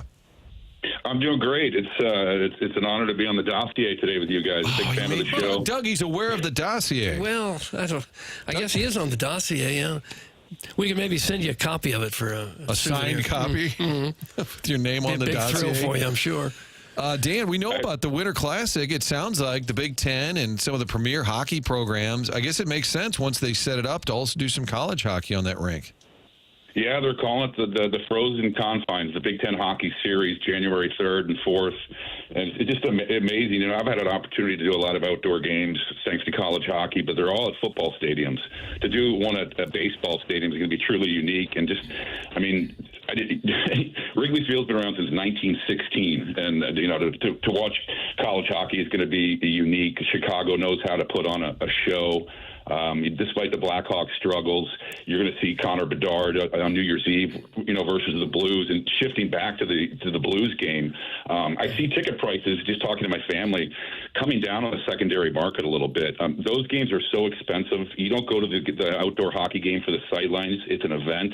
So I'd encourage any Blues fans, if you're thinking about it, maybe make the trip up. But even, you know, back to the college hockey, you know, it's January 3rd. Michigan versus Ohio State, Penn State versus Notre Dame. January 4th, the ladies are going to play a game, Wisconsin versus Ohio State, and then the nightcap, Michigan State versus Wisconsin. Michigan State, number 2 ranked team this year. You're going to see their goaltender, Trey Augustine, who's trying to win his 3rd gold medal, I believe, with Jimmy Snuggerud and Team USA at the World Junior Tournament. Just some great players. And another player for Michigan State with St. Louis ties, Shane Van Soggy, just 18 years old, a freshman, lighting things up. Don't know much about his background, but he's a big power forward. So looking forward to watching him. But just like I said, you know, the weather looks awesome, too. Oftentimes, Chicago can be Siberia this time of the year. It's not going to be freezing cold for the Blues game. It's going to be a little colder for the college games because I've been studying the weather daily. But it should just be some prime conditions for great events. You mentioned a couple players. Is St. Louis pretty good about producing top-notch college hockey players right now? They are. It's amazing, especially watching the Big Ten Hockey Conference. I'm just like, where are these kids coming from? I mean, I don't really know amateur hockey that well in St. Louis, but I'd like to grab somebody's ear like Jamie Rivers or you know, Andy Strickland to talk about these kids whenever I run into them, because they are producing them, and you know, they're big time talent. It's amazing to see how quickly it's accelerated St. Louis hockey. And are you offended, Dan, you being a Chicago guy now, that your brother John's on last week, he said he's not going to the Winter Classic, and he was a little concerned about the weather. The weather's breaking in our favor here. Should we call out your brother for not attending and hanging with you in Chicago? Well, he wouldn't hang with me because I get there the day my family leaves, January 1st. But you know, rumor has it, I was over to his house last night. His daughters, Grace and Megan, are wonderful chefs. Rumor has it that and along with John's wife, Jennifer, they're starting to lean towards going because this is a big family event for the Kellys. So yeah, okay, good. I wanted to apply a little audio pressure here. Yeah. And when they bring the meal out, does John say thank you, thank you, thank you? No, he does not. It's a big miss. That's a great point. How does calling college hockey, NHL hockey, is there a difference, or if you call hockey at any level, for you as an announcer, is it the same? It's very similar with college, though. Just playing 2 games a week usually, and these guys can fly just like the NHL guys can, of course. But they just have so rambunctious and so much energy. It's more, I'd say, a little more frenetic, which could lead to you know, entertaining hockey. My concern, selfishly, from Wrigley Field is I've called a lot of games, as I mentioned, from football stadiums, but the dimensions I was showing my brother John, it looks like you know, the field could be a long way away from our broadcast booth. So that's something I did. I did an outdoor game 2 years ago in Cleveland at their football stadium, and right away I decided, I'm calling this one off the monitor. Doing hockey play-by-play is hard in and of itself, but to do it with teams that you probably don't know that well, that's got to make it a really difficult task. It does, especially in the modern day college environment, like Wisconsin, for instance, and they're a wagon under second-year head coach Mike Hastings again, but they have 14 new players this year because of transfers and the extra COVID year we're still paying off. It's a different world. It's like covering an NHL team that completely transforms itself every summer. Dan Kelly, our guest, he'll be calling Big Ten hockey at Wrigley Field, and after the Winter Classic, they'll put that ice to good use with some of the biggest brands, Michigan State, Wisconsin, and Doug alluded to it earlier. I think a lot of the emerging hockey talent from this area, we've seen it with, obviously Big Walt moves here, then Brady Tkachuk and Matthew Tkachuk are from St. Louis, not just Blues alumni, but don't you think the Blues influence, just the interest in the game, created the Clayton Kellers of the world? I mean, like all this hockey talent that's now at the NHL level, even a Pat Maroon, just because the Blues got popular, don't you think it drove the whole youth hockey market in this town? 100%. I mean, it goes back to Brett Hull in the arena. Even back when my late father was alive, rocking that place. Into the 90s, and of course, I mean, the Blues have just been. I think we sometimes. What did they make the playoffs 25 years straight? 1 year, a span, and we sometimes forget how good they've been. And then, of course, it culminated in 2019. But you mentioned all the Blues alumni and the people involved coaching. They're not just good coaches; they're good people. They make the game fun. So I think it's going to continue to see. You're going to continue to see a lot of stars, emerge from St. Louis, and just everything's changing too in the whole landscape of hockey, college hockey, major, junior. It's going to be interesting to see where it all goes. But at the end of the day, St. Louis is going to continue to be a powerhouse. And your dad really does get a lot of credit, I think, for the enormous popularity of Blues hockey right from the first moment they stepped on the ice. Because to have the best announcer in the game doing our team, that had a huge impact on a lot of people, I think. I bet you still run into a lot of people who remember your dad. I do, and that's kind of cool being back in St. Louis, and a great point by you. But, especially back then, the iconic broadcasters, the Jack Bucks, the Harry Careys, the Dan Kellys, the list goes on. They just had so much power because there was usually, oftentimes there was just radio broadcasts, and you had to rely upon my father's booming voice and great description. And, I get it all the time, from adults now that so many kids would be watching West Coast games and they get in trouble because they'd all of a sudden hear my dad's booming voice in the other room. And they're like, Junior's time, it's time to go to bed. Mm-hmm. So, yeah, that never gets old. And it's pretty special. And I also, I happen to think about it today is just how fortunate I am. There's few times in my career that my father would be jealous of me, but he never had a chance. There wasn't outdoor games back then. They first started, I believe, in the year 2000. Michigan State, Michigan was the first one, and then the first outdoor game in the NHL was 2003. So that's something I can kind of hang my hat on that, my late father never had an opportunity to do an outdoor game, and I bet he would love to. Mm-hmm. Dan, you and I talked a couple of years back, right before St. Louis City debuted. You did games for a long time with the Chicago Fire. You knew MLS, and knowing that league and just St. Louis's interest in soccer, what's your take after a couple of years now? I mean, I guess we all thought it would be popular, City SC, but the amount of gear, I mean, that's even Carolyn Kindle said that she didn't think they'd have the impact. Just merchandise, like everywhere you go, there's a city flag, a city shirt, whatnot. As somebody who was involved with the MLS, what's your read been on City's entry into the league? They've done everything right, and I can see this coming, miles away. It's such not the kids, but that's the problem nowadays. I think a lot of sports are encountering is the young fans are not as dedicated like old people like us watching sports and leagues. But you get the youth with MLS and soccer. I mean, you just see the amount of soccer fields around the St. Louis area. But it's infectious. It's a powerful game. To see it at the pro level. I mean, just as I mentioned to you, I couldn't put it into words. You were asking me last time, Martin, what's the atmosphere like? I kind of compared a little bit to like college football, and it's organic, and you just never know what to expect. The singing, the constant energy, and again, it's a league where you're not playing every other night like an 84 game schedule or 100 plus games. So the games have more meaning, and it's a once a week gathering amongst families. So. This, you could see St. Louis embracing it. And plus, I think St. Louis, they still have a thorn in their side from Stan Kroenke and the St. Louis Rams. did to this great community. So they want to rally around something like that, and what better than a great new sport coming to town. Dan, most importantly, have you ever picked up a hitchhiker, or have you ever done any hitchhiking yourself? I mean, even back in the Dayton. Didn't you go to college at Dayton? I did go to Dayton. It's funny you bring that up because I was going to go on my brother and I are going to go on a podcast with Tom Calhoun to talk about my late father next week, and I was just thinking of stories. I've run out of gas one time in my life. Well, actually, I didn't run out of gas. My dad did. I was like 6 years old, and we must have hitchhiked. I can remember getting in a truck, and a nice guy picked us up to get us some gas. So with the late Dan Kelly, that's the only time I've ever hitchhiked. Wow. Well, there you have it. Nobody had cell phones yet, and nowadays you just call and someone comes and AAA comes and gives you some gas. But back then, you hitchhiked. Exactly. We didn't know how to operate without cell phones back then. Dan Kelly, beyond the call, Wrigley Field College Hockey, January 3rd and 4th. You've got Michigan, Ohio State, Notre Dame, Penn State. You have Michigan State versus the Wisconsin Badgers. Is that all, Dan? Is that on Big Ten Network? Yeah, all on the Big Ten Network. I guess I should mention that, considering that's where I'm working for. And just the sidelight, too, just doing some notes today, because Maxim Sturbach, Slovakian, plays for Michigan State, back to the World Junior Tournament that's going on in Ottawa, Ontario. The other two captains, Dvorsky and I believe Pekarich is how you pronounce it. Those, of course, are both Blues prospects. There's 9 Blues prospects playing in the World Junior Tournament.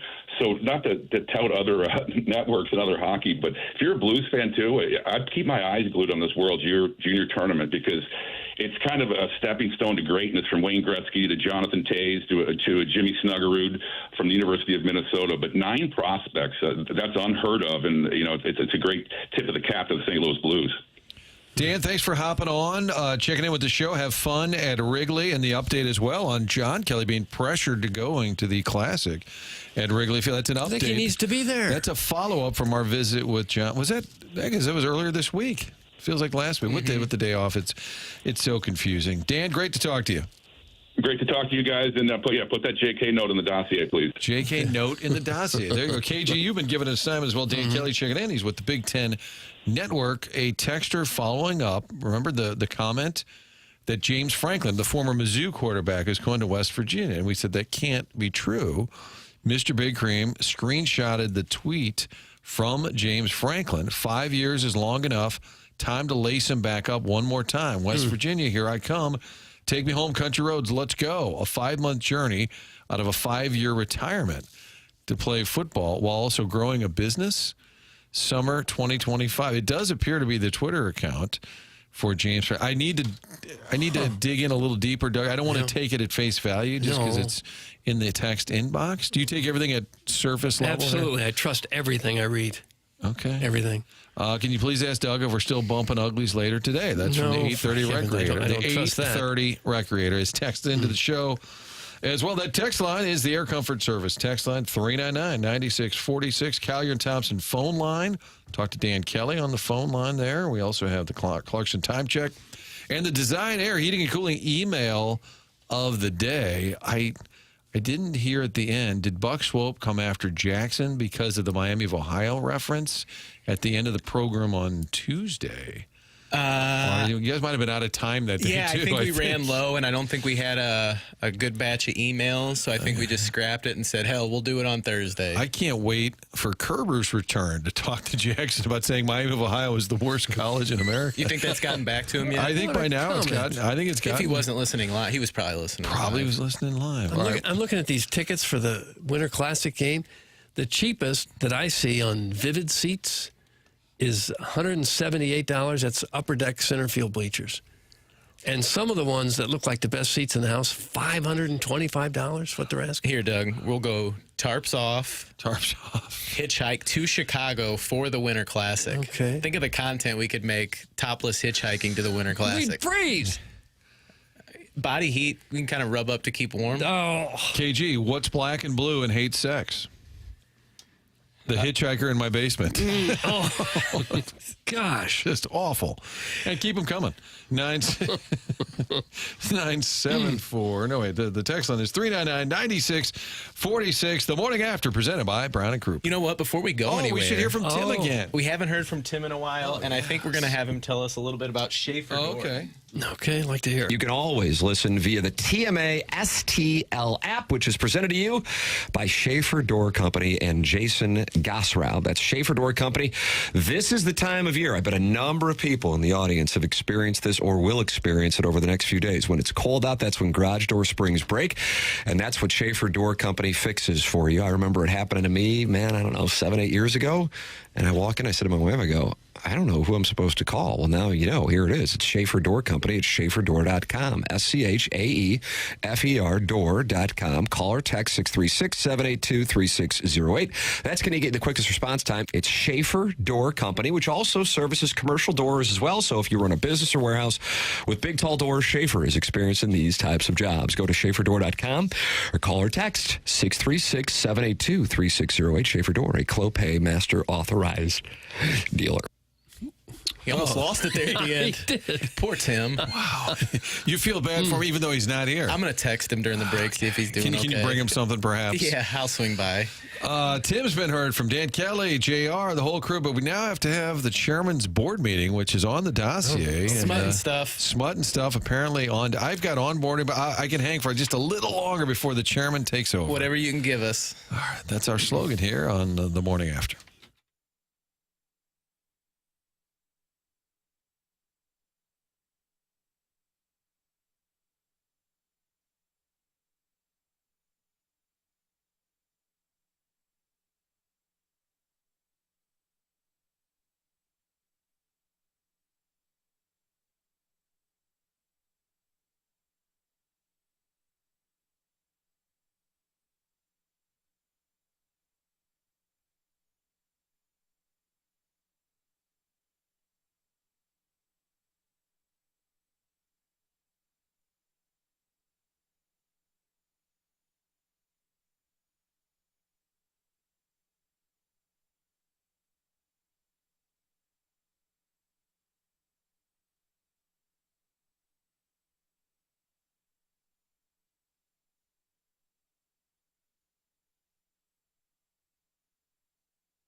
It is the Morning After, brought to you by Brown and Crouppen, Martin, Doug, KG. We're back at it tomorrow. Doug, this wasn't enough for the holiday week. Before you kick it into next week and the new year, we're going to do one more of these on Friday. Why don't we just stay and do another 3-4 hours now? Well, you can. Yeah, that's fair. I might come in on Saturday and do a little something. Really? What would you do? I don't know. Just spit hot fire, white hot heat.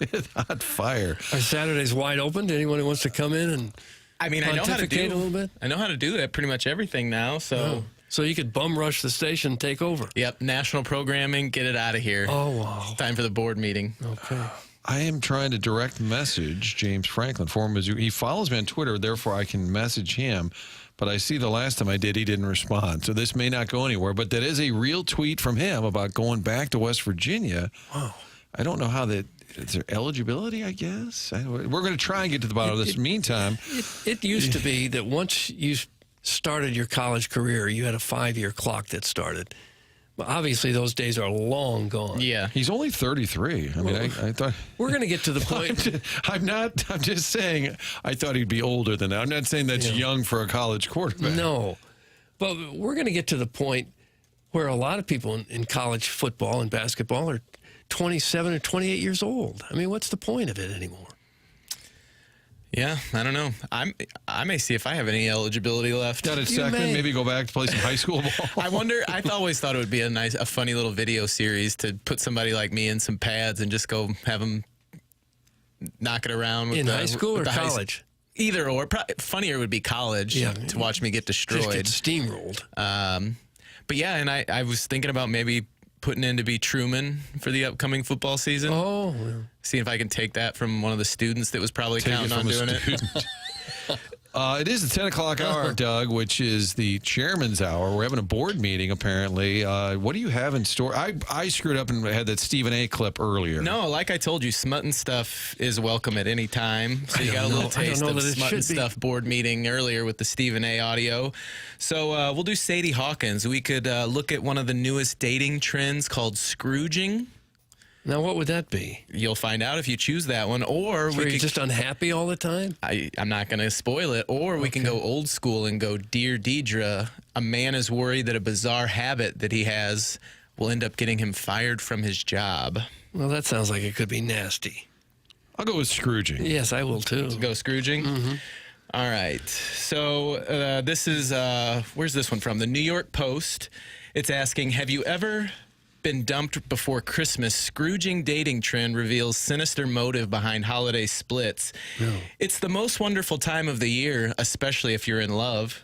After a cuffing season spent courting, many new couples are spending the holidays cozied up together or meeting one another's families for the first time. However, other stunned lovers are finding themselves getting screwed over or Scrooged thanks to a dastardly new dating trend. According to Ask Men, Scrooging refers to the savage act of dumping a partner because you don't want to buy them a gift for Christmas or Hanukkah. People who break off relationships ahead of Christmas or a birthday often aim to avoid the financial expense of buying a gift, hence the Scrooge reference, the founder of Dating Scout, Chris Plines, told the website. So the website was Ask Men, and then there was a dating site. A lot of references there. Yeah, the New York Post just kind of aggregated it all and put it into this. And this all started with cuffing season. I forgot what cuffing season is. Well, cuffing season is when the time of year where you get yourself into a relationship. I think that happens in the fall. So like you're handcuffed together now at this point? Yeah, I think cuffing is like, being cuffed to someone you can cuddle with. And I think that's usually in the fall. Fall time starts cuffing season. Okay. There might be some overlap in the Venn diagram with ass-eating season. Oh, no. The Venn diagram got us to that? But then, then you've got Scrooge season here right before Christmas where people are breaking off relationships so they don't have to buy a gift. Yeah, I've heard about that at Valentine's Day, too. Save you a couple $100. So, and then the next day, you get back together? I guess it's up to you. I wouldn't discount this as a thing. A lot of these are made up. This feels real to me. Like you've probably got a couple of buddies. Oh, yeah, I got to get out of this. Why? Wow, it's Christmas. I got to, before it starts dropping the cash. But if it's just a girlfriend, you don't feel like you have to spend too much money, do you? I mean, if it's a fiance or a wife, that's one thing. But for just a casual girlfriend, guys are still dropping hundreds? I don't know. I'm not in that. I'm lucky enough to not have to worry about that right now, Doug. Oh, are you? Okay. I'm not in cuffing season. I'm not in Scrooging season. We're just solo season. Have you guys ever been Scrooged? You ever had any bad breakups in a rough time? But does it have to be specific to a holiday? Right there at Christmas? Right before Easter? Well, Didn't want to give me a basket? If this just wanted to kind of expand the conversation in some different directions, I asked, what's the best/worst time of year to be dumped? Best, worst time of year. I think like midsummer is fine, right? You got the whole summer to have fun. Yeah. Best and worst. It would depend on who the other person is. If you're really in love, any time would be a horrible time. If you weren't much in love, it wouldn't really matter. I think the best time would be like mid-spring. Why would that be? Because then that really thought this out. What other season is that? It opens up the entire summer for you, where you won't be cuffed any longer.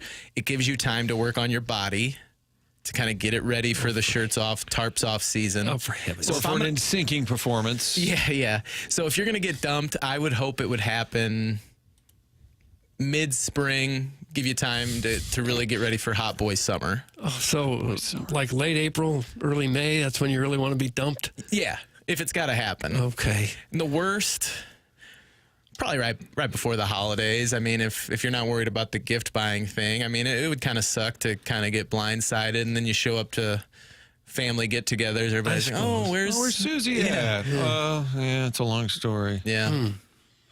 Yeah, I think the holidays. That's true. That is a true Scrooge move. Right.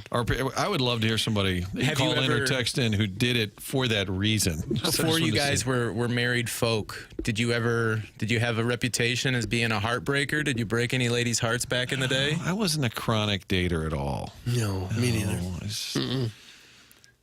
No, we don't live the single fun life of KG out there, just wowing the ladies on a regular basis. Didn't have nearly enough game to do any of that. Yeah, my exotic life of driving to Columbus, Ohio alone.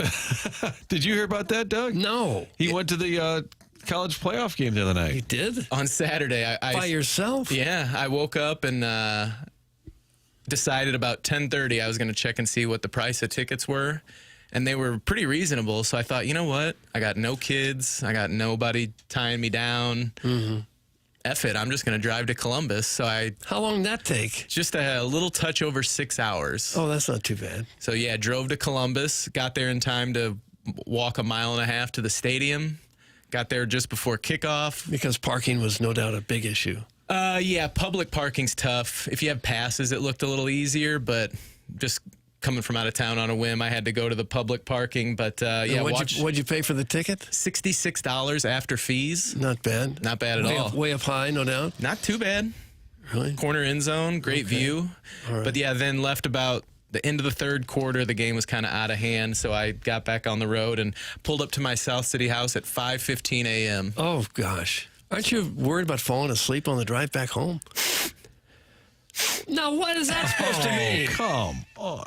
No, the hitchhiker. What are you suggesting? Doug, the hitchhiker did all the driving. No, it was. I knew if it got too bad, I was going to grab some little roadside motel and crash for the night. But get some podcasts every once in a while. Crack the window, a little cold air come in there, and it wasn't a problem. By the way, the Huntley Hamburglar says the worst time is right after the holidays, getting dumped after you already spent all the money on gifts. That's true. Yeah, that'd probably be better. That's a good point. Yeah. Because if you get dumped beforehand, you don't spend the money. Yeah. Worst time right after the holidays. Martin stayed over for this, question mark. It's a great from the 314. I do have some onboarding I got to wrap up before the end of the season. Doug, I may leave you in the hands of the chairman because it's okay. This is the board meeting. Well, sure. That's going on right now. It's his gig now. KG, they're asking for more food porn videos. Okay. Yeah. Well, time has been of the essence lately. I haven't had time for some of those shenanigans, but, maybe hearing this. He's hard-pressed for time, Doug, when it comes to food porn. What is food porn exactly? I did it. It started as a way a couple years ago to mock our friend Iggy to do his when he did his cooking video. So I started doing mine, but I started making them kind of exotic. Put some sexy music underneath, and my word. Yeah, you know what? While you're cooking. Yeah, and then put the videos out. Yeah. Topless and topless has been a theme for me today. I'm noticing a trend. I don't know. Gosh. Kurt is the man. Give him the job already. That's from Wedding Tackle, who earlier told us that he graduated with a class of 312. We're talking about graduating class. Hooked up with 35 of them. Still talk to 23 of them. All guys school. That's from, that's from Wedding 35 of them? Right. Doug, I don't. It's kind of like the Stephen A. question. I'm not sure if it needs to be taken at face value. Although Stephen A. did set him off on a big old rant. Hey, we got the clocks sorted out a little bit. Yeah, not too bad. Not too bad. BK and Ferrari are coming up at 11 o'clock. Brown and Crouppen presents the morning after. We'll wrap things up more from chairman of the board with the board meeting, and then we'll do it again starting at 7 tomorrow. We'll have a full dossier as well. It is the morning after presented by Brown and Crouppen.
Another Sports Center update. This is Chairman Kurt. This one's brought to you by Saliga Heating and Cooling. No Blues hockey tonight. Bears and Seahawks in the NFL. But if you're fiending for some bowl action, we've got Pittsburgh and Toledo in the game above Sports Bowl, Rutgers and K-State in the Rate Bowl, and you've got Arkansas State and Bowling Green in the 68 Ventures Bowl. That was another Sports Center update brought to you by Saliga Heating and Cooling, an independent American Standard heating and air conditioning dealer.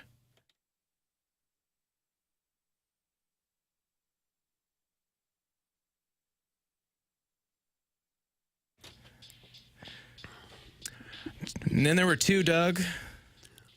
What's that? Then there were two. Only two of us left standing. Yeah, just you and I. Yeah. Martin still doing the onboarding thing. Mm-hmm. We used to have 4 or 5 guys running around here. Now there's 2. At least it's easier to park. I feel like they left the most talented here. They knew they could get by with just the two of us. I would think that that's the case. What was that bowl game you mentioned on that update? The Rape Bowl? Oh, Doug. Is that what you said? Rate with a T. Rate. Okay, that's better. And I was surprised that there was no adjective or other word in front of it. Just simply it rate. Just says rate, the Rate Bowl. What kind of rate are we getting? Hopefully a cheap one. But you got the Rutgers. What are they? The Scarlet Knights? I think so. Then you got K-State, Bill Snyder and the K-State Wildcats. He can't still be there. Will Howard at quarterback. No, he's with Ohio State now. Oh. Who you got in that one, Doug? K-State? I don't know. -7. Probably K-State. The total's at 51.5. Yeah. It's pretty hard to maintain much interest in these bowls, isn't it? Like next to impossible? It was hard before. I think it's even harder now with the playoffs. I think it's now shined a spotlight on how meaningless these rate bowls, again, I want to emphasize Rate Bowl and the 68 Ventures Bowl. And you know how big of a Mizzou fan I am. What is 68 Ventures? I don't know. We haven't even heard of the businesses that are sponsoring these bowl games. Yeah. It's got to be somewhat expensive to sponsor a bowl game. And when you're like $15-20? Oh, probably 30. But if you're a business that people haven't even heard of, does it make sense? Could you imagine it? Like Barstool put their name on a bowl for the last couple years, I think down in Arizona. How awesome would it be if we saw that blue, red, and white Banty Rooster logo? The TMA Bowl. The TMA Bowl. Here at the Dome. I think it's probably wide open over there. Well, you could probably get a date, I'm not sure what kind of teams you'd get. Who do you reach out to, and like who's running college football? Who would I even email to say, "Hey, can we get a bowl?" I think it's the Wild West at this point. Yeah, I don't think anyone's in charge. Well, you know what? We're gonna take care of a little bit of business here as we wind down, getting ready for the Design Air Heating and Cooling email of the day in the next segment. All right. But I think we all missed Tim, and he's gonna tell us about Jeff Lotman. Okay, I'd love to hear him. If you're in the market to buy a home, Jeff Lotman, JEFFLOTTMANN.com. If you're in the market to sell your home, Jeff Lotman, JEFFLOTTMANN.com. Jeff has been doing it in the St. Louis area going back 2 decades with $500 million in sales in St. Louis real estate. His website is jefflotman.com, JEFFLOTTMANN.com, and he is with Compass Realty. And with Compass, they have Compass Concierge, where you can take your home buying or selling experience to the next level. Whether you're preparing to sell or want to enhance your new space, Compass Concierge has you covered. No upfront costs, need fresh paint, new carpet, light renovations, home staging. Compass Concierge has you covered. Unlock exclusive benefits. Get your home market ready without upfront costs. Increase your home's value hassle-free. Ready to elevate your real estate experience? Contact us today to learn how Compass Concierge can transform your home. JEFFLOTTMANN.com. Okay, Jeff Lotman. And you know what? Just one more little piece of business. What is this now? I think we're going to have Tim tell us about Design Air. Oh, that'd be good. Okay, go ahead. Hit the lever, please. Design Air Heating and Cooling, Seth Goldcamp and his incredible team, the longest-running sponsor on TMA going back a decade, and the sponsor of our Design Air Heating and Cooling email of the day. If you run into any heating issues whatsoever, just go to designairservice.com. I have been a client for a number of years. Martin Kilcoyne's been a client for a number of years. Doug Vaughn has been a client for a number of years. We recommend you become a client, and you'll become a client for a number of years as well. Anytime you have a heating issue, all you have to do is go to designairservice.com, and immediately you will be talking with somebody who can help you out and who will come over and fix it. No upselling. That's the tradition started by Seth Goldcamp's great-grandfather, and Seth keeps it alive today. It's Design Air Heating and Cooling online at designairservice.com. All right, we're going to try to rush through it, but I think we got just enough time for just a little bit more smut and stuff, Doug. Like, what did you have in mind? So if you've been missing Dear Deidre, then sal in because I've got a Dear Deidre for you. Oh, good one. Not too nasty. This one's titled Toilet Break. Oh. I'm worried my habit will get me sacked from work. Sacked. Dear Deidre, people at work are starting to notice that I'm away from my desk for long periods of time. I'm worried I'll get sacked. The truth is, I'm masturbating in the toilets. Oh, no, we don't need that. I know I've got a sex addiction. If I can't have sex at least once a day, then I'm satisfying myself and the gents looking at pornography on my phone. Oh. I'm a man of 28. My girlfriend is 25. She's a nurse, so she does shifts and doesn't always want sex if she's tired from a long day. It causes us lots of arguments. I can't stop masturbating. Stop it. I've even done it under my desk when my colleagues were on a training course and I was the only one in my department. Oh. I know it's becoming an issue. Can you help? The good news is Deidre has advice, Doug. Deidre says, yes, I hope so. You are right in saying you have an addiction because you've recognized that your need for sex is interfering with your day-to-day life. Sex addiction can occur as a result of early trauma, and you could explore more about this through podcast held by the Pivotal Recovery Program, and that's spelled with an E on the end. No, I don't like it. The podcast guide you through the 6 steps of recovery along with an interactive digital workbook. Having the support of digital workbook. Yeah, that's over at pivotalrecovery.org. I'm not going there. Having the support of your girlfriend would help you do so. Would help you. What? Having the help of your girlfriend would help you, so do talk to her about it so that she can encourage you to find the professional help you need. I'm also sending you my support pack called How to Look After Your Relationship, which will ensure that you manage your expectations. Okay. So I think we got that figured out, Doug. I don't know. It feels like she's just trying to make a buck off these people.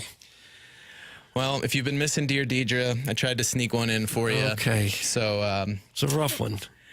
All right. Well, we got one more segment left. Okay. We're going to take a quick break and come back with the Design Air Heating and Cooling email of the day on 101. This is TMA, presented to you by Brown and Crouppen. All right.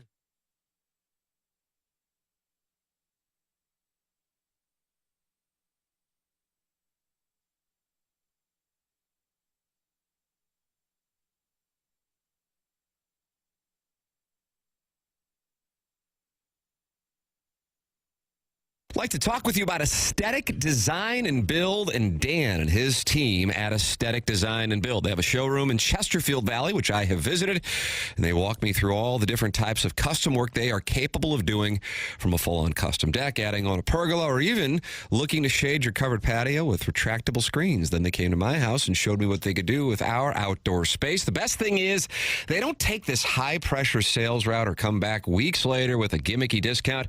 They encourage you to go out and do your research, and they're confident that once you compare the work that they do with what else is out there, you will see that they are the better choice at Aesthetic Design and Build. That's aestheticdesignandbuild.com. Let them know that I sent you their way when you call 636-532-5008 or visit them online at aestheticdesignandbuild.com. Ready to take your outdoor space to the next level? Dan and his team at Aesthetic Design and Build have you covered. Let them know I sent you their way at aestheticdesignandbuild.com.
Welcome back to TMA 101 ESPN. Final segment, Doug.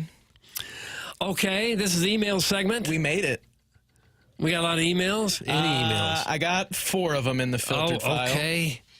And I'm just going to tidy a few things up here before we get to it. Yeah, you gotta censor some of them. What was your favorite part about today's show, Doug? Oh, I don't know. I guess the hitchhiking talk. It's a subject that isn't brought up enough. It had more legs than I would have thought it did. There were a lot of text about it. Topic. Talked with Mr. Kelly about it, Jeremy Rutherford. And if you missed any of it, you can go back and podcast. That'll be up a little later. That's going to take me a little longer to get to it today. Doing a couple different things today. So the podcast will be up just in a little bit. But I think now is a perfect time for the Design Air Heating and Cooling email of the day. Okay, we'll do that. You go ahead and hit the music. All right. We got prizes today, Doug? I don't know that we have prizes. Do we ever have prizes? I don't know. Okay. If Doug and I were married, life would be grand. Oh, gosh. My sweaty appendages I would lay in his hand. I'd bend over so he could ride me. Okay, and that's then enough. It gets graphic. All right, that's enough. Who was it? Dirty Bird? Dirty Bird has been suspended. He's been suspended a period of 2 days' time. His name, as we speak, is going into the Illinois Recovery Center.com suspension log. No, I don't expect it does feel very good. It's designed not to. Ahoy. Great stuff from you schleppers. This ma'am, I mean. Speaking of that, I'd like to harken back to an earlier convo regarding what your tens of listeners are doing today. Your homeboy is off work for the rest of good old 24. I'm just sitting haphazardly on me couch, sans britches, waiting for Doug to get back over here. Okay. Hurry up, Dougie. This class ring ain't gonna insert itself up me poop shoot. How do you do? What? Big eek. Consauts, Therns, no foolin'. What in the world? Lefty Jack Smear with a poor email. It could be one of those days where we have no winner. That doesn't happen very often, but if nobody deserves it, then nobody deserves it. They won't get it. Yeah. This show is terrible without Tim. But this email is about the first time I was embraced by another man's hands. Oh, gosh. 1999, our annual Miss Hickey College all-male secretary fraternity Christmas trip to the Greek islands. Our tour bus driver said, "Time for some shut-eye. We'll be there in a couple of hours." I was too amped up to sleep. All of a sudden, the khakied stranger to my right covered us both with his blankie. You heard the driver. It's time for you to sleep. Right now. With me. I thought it was going to be just your typical makeout sesh. When he took it up a notch, I want to spread some holiday cheer, and by cheer, I mean my legs. Oh. I fell asleep after the lovemaking. When I woke, both satisfied and sore, I asked him if it was New Year's yet. He just smiled and said, "I don't know the years, Slim." That comes from first name Betty. The last name is Bangzum? Bangzoom, I believe is how that's pronounced. Bete Bagzoom. Bagzoom. And we got any good ones? Anything at all that can be read in mixed company? I got this one. Okay. Sadie Hawkins, Doug. The Missouri Chiefs beat the Steelers on Netflix while Spready's older brother was listening on 101. Martin once drunk-dialed Marshall Faulk at the height of his fame to impress his friends and was scolded by the reigning NFL MVP and told never to do this again. Mm-hmm. Doug once hitchhiked when his car broke down in Iowa and was picked up by an older couple who took him back to their place and presumably hoped to engage in the more popular MMF. No, they didn't. But Doug just got his car fixed and left town without banging anyone. But I think the lead is that Chairman Kurt used to dress up as a Tubby Timberlake in order to impress high school girls from Jefferson County as he danced to NSYNC songs with 4 of his dork friends who he no longer has regular contact with. Hope everyone had a nice holiday. I shipped my family's annual God's Eye tournament, which is a sport my brother Paul and I invented in the 90s, which is effectively horse with God's Eyes ornaments thrown at a Christmas tree. I posted the tournament photos to my personal Facebook page only for my brother's friend Michael to question when my brother last participated, then compared winning in his absence to winning email of the day with no Misty Plops, Matt Who Bowls at Hank's, or Deke Dotem. Shout out to everybody working today, especially my friends selling cars and slinging drinks. For everyone else, it's tops off, edibles in. Oh. That comes from Buck Swope, 2003 graduate of the worst school in America, according to Libby Jack. Buck Swope, graduate of Miami of Ohio, worst school in America. And that's what we have for the Design Air Heating and Cooling email of the day. It's a 2-man vote, Doug. The first 3 emails were so utterly horrific that it has to be Buck Swope. You're telling me you didn't like Dirty Bird? Nope. No, I didn't. I agree. Buck Swope. Buck Swope wins again. Yeah. Where's that button? Didn't take him much to win this one. Congratulations. Buck Swope has won today's Design Air Heating and Cooling email of the day. And that's going to do it, Doug. 4 hours in the books. All right. We'll be back at it again tomorrow. Okay, let's try it again tomorrow and see if we can bring some heat. For Martin Kilcoyne, for Douglas Elvin Vaughn, for Jackson Burkett, for Tim McKernan, for his brother Kevin, I'm Chairman Kurt. This has been TMA on 101 ESPN, brought to you by Brown and Crouppen.